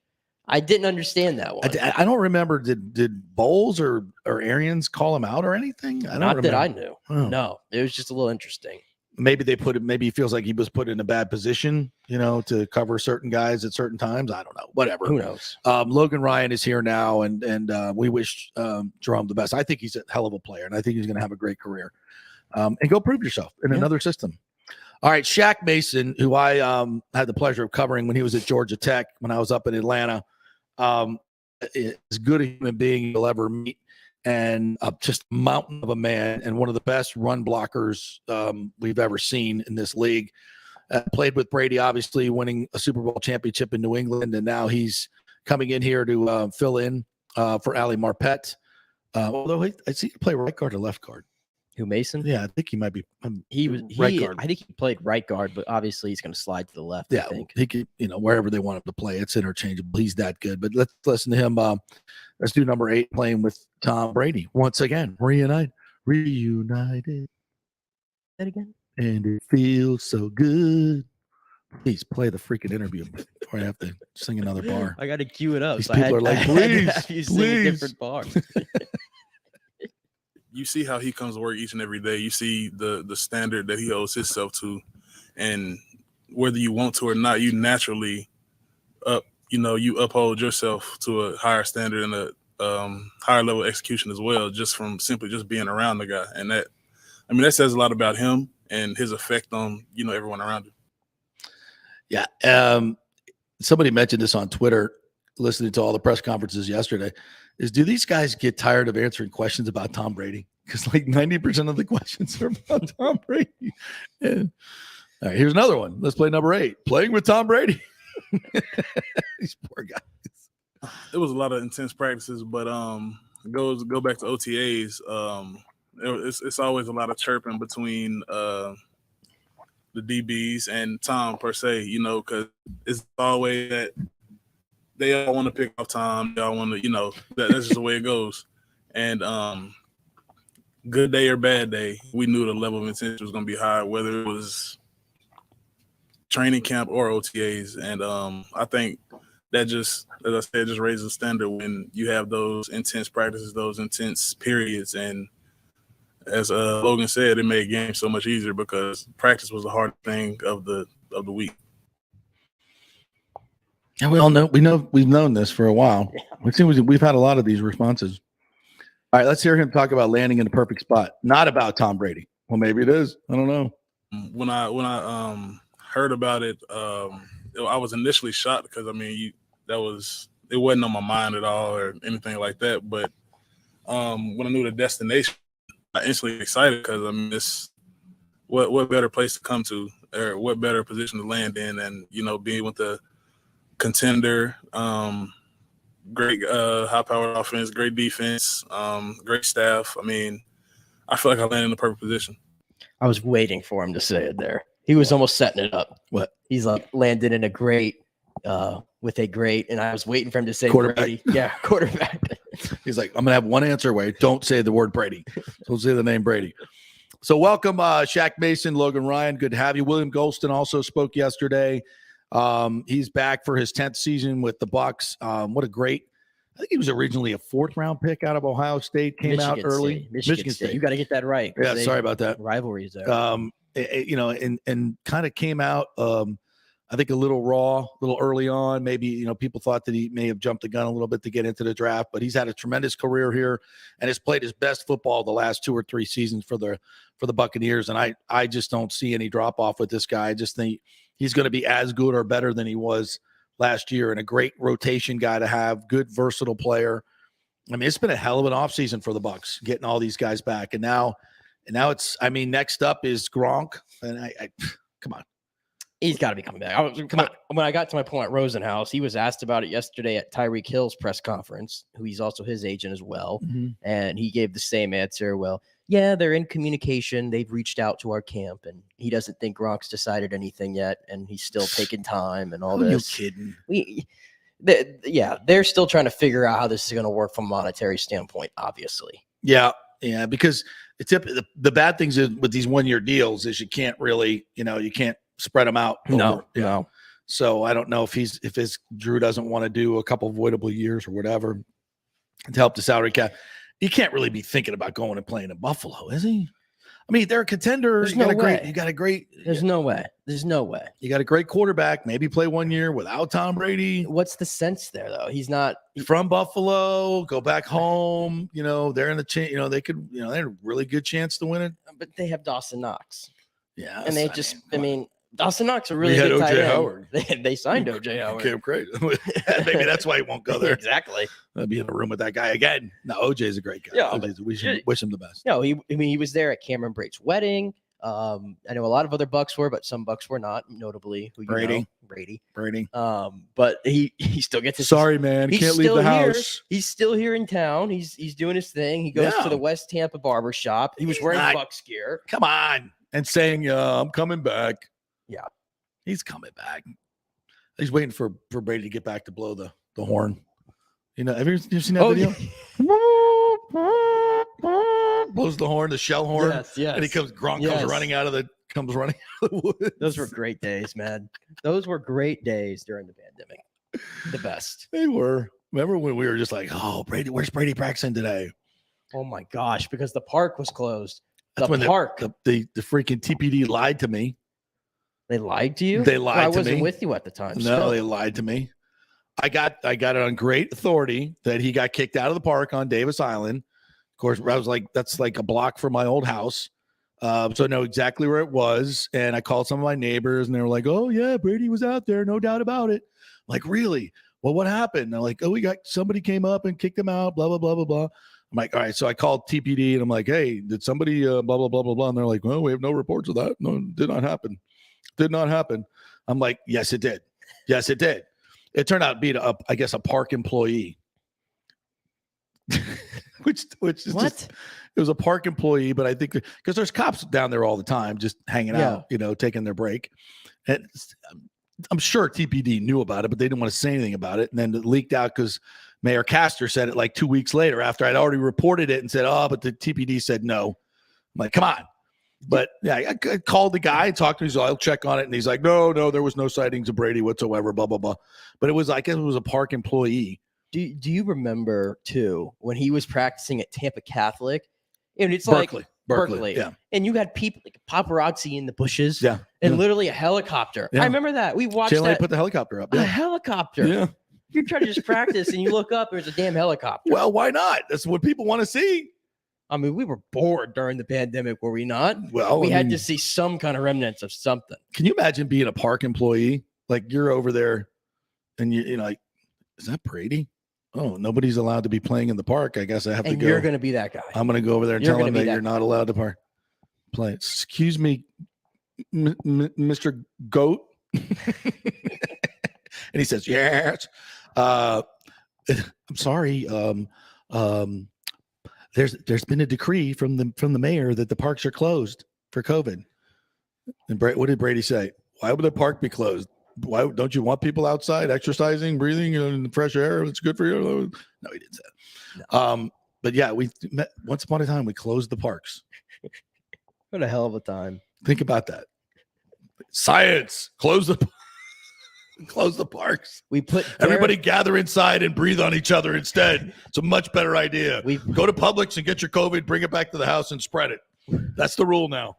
We put barricades on the we put barricades on the steps at my beautiful outdoor gym that I have at the steps of the convention center. They barricaded it and actually forced people into a smaller area to breathe on each other.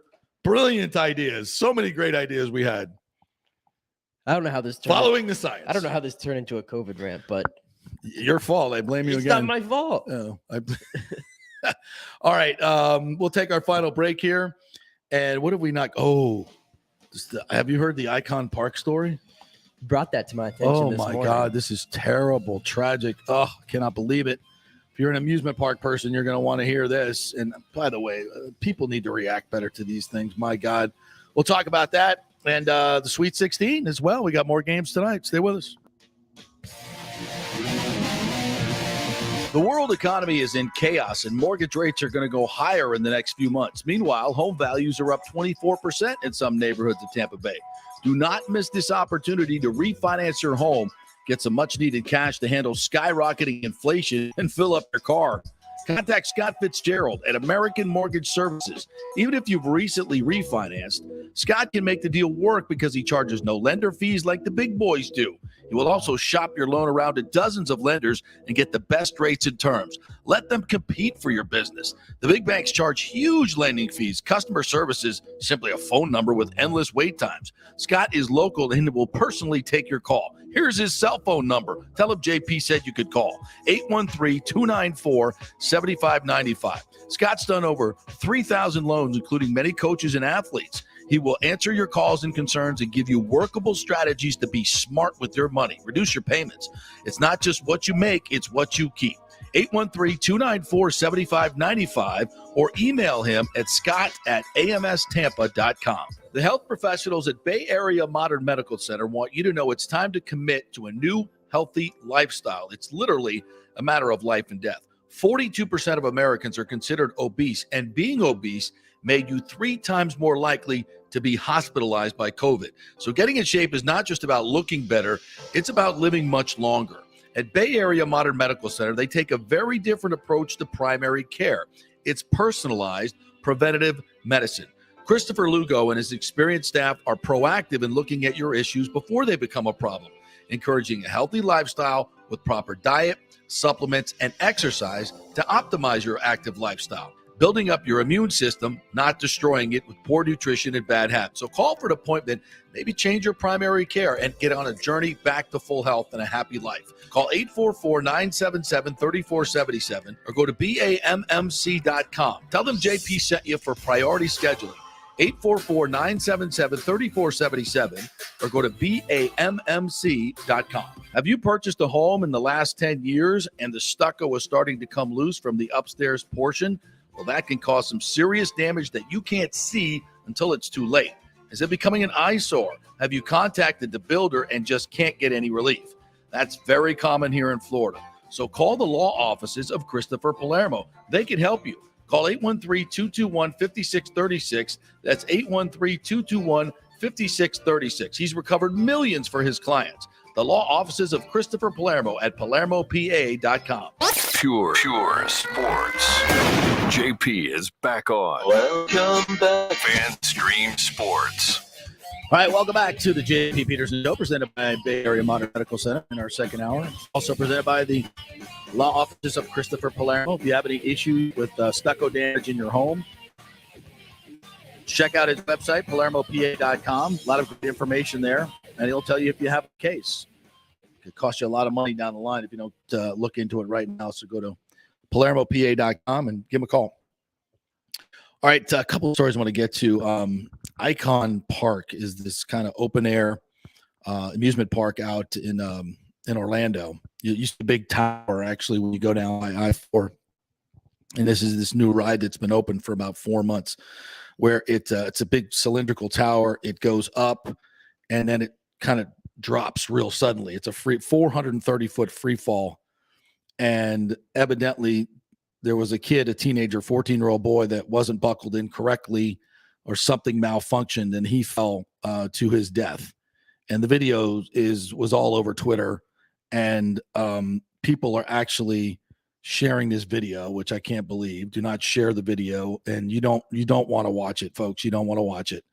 And evidently this young boy laid there for about a minute before anybody went to help him. And according to the medical records, or what the police are saying, is he died at the hospital. So perhaps getting to him a little bit earlier might have saved his life, but nobody did. No employee, none of the people, everybody just sat around there and watched it and did nothing. Like, what is wrong with people? I mean, well, people are sharing the video, and parents said they don't want to see this video on their social media feeds everywhere, and people are sharing it, but talking. I mean, come on, this is bad. The fact that nobody went to help this kid, I mean, man, you're an enthusiast. You're a roller coaster amusement park enthusiast. They're still investigating. I don't know what happened. I mean, you look at the ride and how people are strapped in. I don't know how the hell somebody fall out of that, to be quite honest, but it happened. Yeah. I mean, I've ridden, when I was younger, I used to ride any of this stuff. Like, I would have been all over that. I would have been all over those big swings that you see that go high up, those slingshots. I did all that as a kid. Oh, I could never do that. Nowadays, no, I have too much value on I don't trust it. I just don't trust it. I don't either. I don't trust it at all. I've been to the Icon Park a lot of times. I've done the Orlando Eye. Have you done that before? Which one is that? That's just like the big Ferris wheel that goes really high up. Oh, yeah, Ferris wheel. Which it is what it is. But those ones right there, I do not trust. I don't trust the fair rides. I never trusted the fair rides. I wouldn't put my kids on that. No, absolutely not. But yeah, that's like, the guy that's letting you in, You know? Yeah, he's like he might have crack in his cigarette. You don't know. I don't know what those track things are in your arm, pal. But and this is the guy who just unloaded it at 2:00 in the morning and put it together. Yeah, you mean to tell me no, that? You mean to tell me that somebody's gone around everywhere and made sure that everything's tightened down? Yeah, no, I don't think no. He just put this on a truck and drove it 400 miles, popped it open, and now I'm going to put my kids on it as it hurtles around. Yeah, I mean, I'm making light of what happened to this boy, but. I just not know. I mean, only play like Universal, Busch Gardens, but places like that. Like these kind of things. This place is supposed to be. I mean, yeah, that's what I was gonna say. Like but a place like Icon Park, I should have a lot more trust. Yes, absolutely. I should. And even those things like that, honestly, are kind of rare. They really are. They really are. Everybody wants to know what happened. Yeah, like how did it happen? I mean, it's just he's supposed to have a lap belt on and the cage that comes down over you. I don't know. It's tragic stuff. Tragic stuff. And the other part, like, how does nobody come to his aid? Like, because God. people don't do that. What's wrong with people, man? I'll give you a great example. You remember David Ajabo, the Michigan kid? Yeah. Who tore his Achilles? Did you see the video after he tore his Achilles? Mm-mm. He's literally down in pain, grabbing, like screaming. Where was this? This at his pro day. Yeah. And the guy who was running the drills, they're just walking around like it's just a normal occurrence. And he walks right past David Ajabo, who's down on the field. Nobody's tending to him. He's grabbing his Achilles. He walks right by him, picks up the ball, and just tosses it back to start doing more drills with somebody else and walks right by him. Everybody just watched him just lay there. Well, then again, you did defend Matthew Stafford as he watched that girl I was plunge to hoping her you'd forget that. demise 10 different. feet off a stage and just turn around with smirk on his face and walk away. It was different. No. It was different. No, he I was don't think so. intoxicated. Oh, so that makes it right. We had this discussion with Shane, and he agreed with everything I said, which makes it right.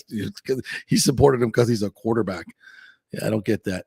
All right, we got Sweet 16 tonight. Your boy Paulo Banchero hit a big 3 last night to keep Coach K. My boy Paulo. And Roach, that little Roach. Little Roach. What about that cat? Boy, he was finding his shot, little fall away J, little elbow jumper. Like his game. Very, very impressive. So Duke survives Texas Tech last night. They're moving on. Yeah, by the way, I think it was, who was it, TJ or Rich? I forget. Rich Hollenberg. Rich, right? Yeah. He said their defense, it was Texas as Tech. advertised when the game started. Duke started horrendous on offense. Yeah, he did. Horrendous. They had 3 air balls and 3 turnovers in the first 5 minutes of the game. They were not and good. we're getting boat race. But my boy Paulo Banchero, which I told you, He stepped up, man. I'm hoping my Magic, please continue tanking. Please, for these last 10 games. Isn't there a lottery? There is a lottery. And but doesn't the Orlando Magic always get the worst end of the lottery? they get Like the shit stick like every time their worst Every their worst time. spot, they get the worst possible outcome every single time. Every time. Right? Every time. Yeah. It's crazy. But this time I'm like, can the Magic just be the worst team, please? So we have most ping pong balls going around that thing or however they do it now. Yeah. Yeah. I want my Paolo. Okay. But so that Gonzaga loses last night. Yes. Yeah. Gonzaga loses to Arkansas. Yeah. Chet Holmgren fouled out with like 4 minutes to go. He fouls out a lot. Yeah, they had a bad night. Eric Musselman, he irritated me last night, though, coach of Arkansas, running around like they won the entire thing. Well, they beat the number 1 overall seed. That's a big deal. It reminded me of Sean McVay running around after they beat the Bucs in week 3, but I digress. That's what it reminded me of. You get the last laugh. Yeah. Our United States men's team got a draw last night, scoreless draw against El Tri at Estadio Azteca last night, which is actually a great result for them because they normally lose there. They should have won 2-0. But Pulisic, oh my God, Christian Pulisic, what are you doing, bro? Got to have that. Did you see the one? Did you see the one after? He had 17? 2 of them. He had 2 of them. Like how? I mean, who was? And then another guy who 17. 17. I forgot his name. I know he was 17. Pfok. Is that how you say him? Jordan Pfok? I guess. Pfok? I don't know. How do you say his name? P-E-F-O-K? Pfok? Pfok? Just Fuck continue with you. your wrap up there.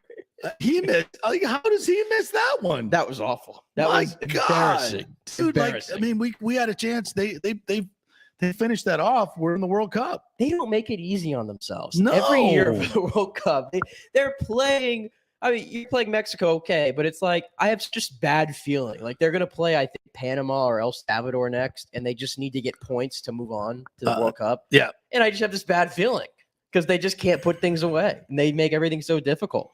I mean, Canada's better than them in soccer right now. I know. Canada had a chance to get in last night and blew it as well. Yeah. Mexico had 63% of the ball, but recorded an XG of just 0.40 on 11 shots. I have no freaking idea what that is. The U.S. had 9 shots. Yeah, by the way, nobody and 3 golden opportunities. I know that they just choked on. And nobody came to the game, by the way. Nobody went to the game at I don't know if they, Azteca? It looks pretty full to me. Well, no, it was not full. They have restrictions still with COVID. Do they really? So they can only put 50%, I think, into that stadium. But even then, it didn't look like it was 50,000 people there. So they missed something. All right, so the Americans are on the verge of qualifying for the 2022 World Cup and can do so on Sunday when they host the Panamanians in Orlando. Oh, we're playing in Orlando on Sunday? Yes. Oh, and it's a big game. A win will put all but punch their ticket. They need it. With only a catastrophic, severely lopsided loss at Costa Rica to follow on the final match day being the only way they miss out. So just pound Panama and let's get it over with and get into the World Cup. Seriously. But speaking of soccer, since we're on the topic, did you see what happened in Italy?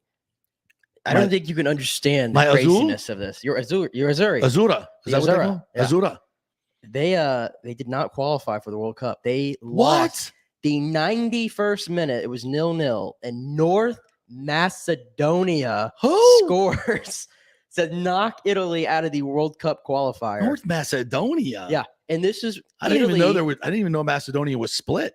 Yeah, there's a North and a South. Yeah, and they're 2 separate teams. True. And North beat them. Now South is always formidable. Yeah, South Math. Try to keep up with this, okay? But North Macedonia. That can't happen. Try to keep up with this real quick. Guys, we're drunk again. Listen to this. Drinking too much wine. This is 2 World Cups in a row that Italy is not going to be in. 2 in a row for Italy. They just won. Remember last year during the summer? Yeah. They won the European Championship. How do you win the European Championship and then you don't even qualify? You can't explain it.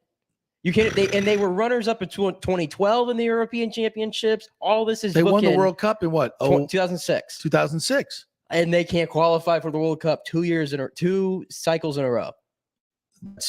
That's awful. That's hard to think. Italy.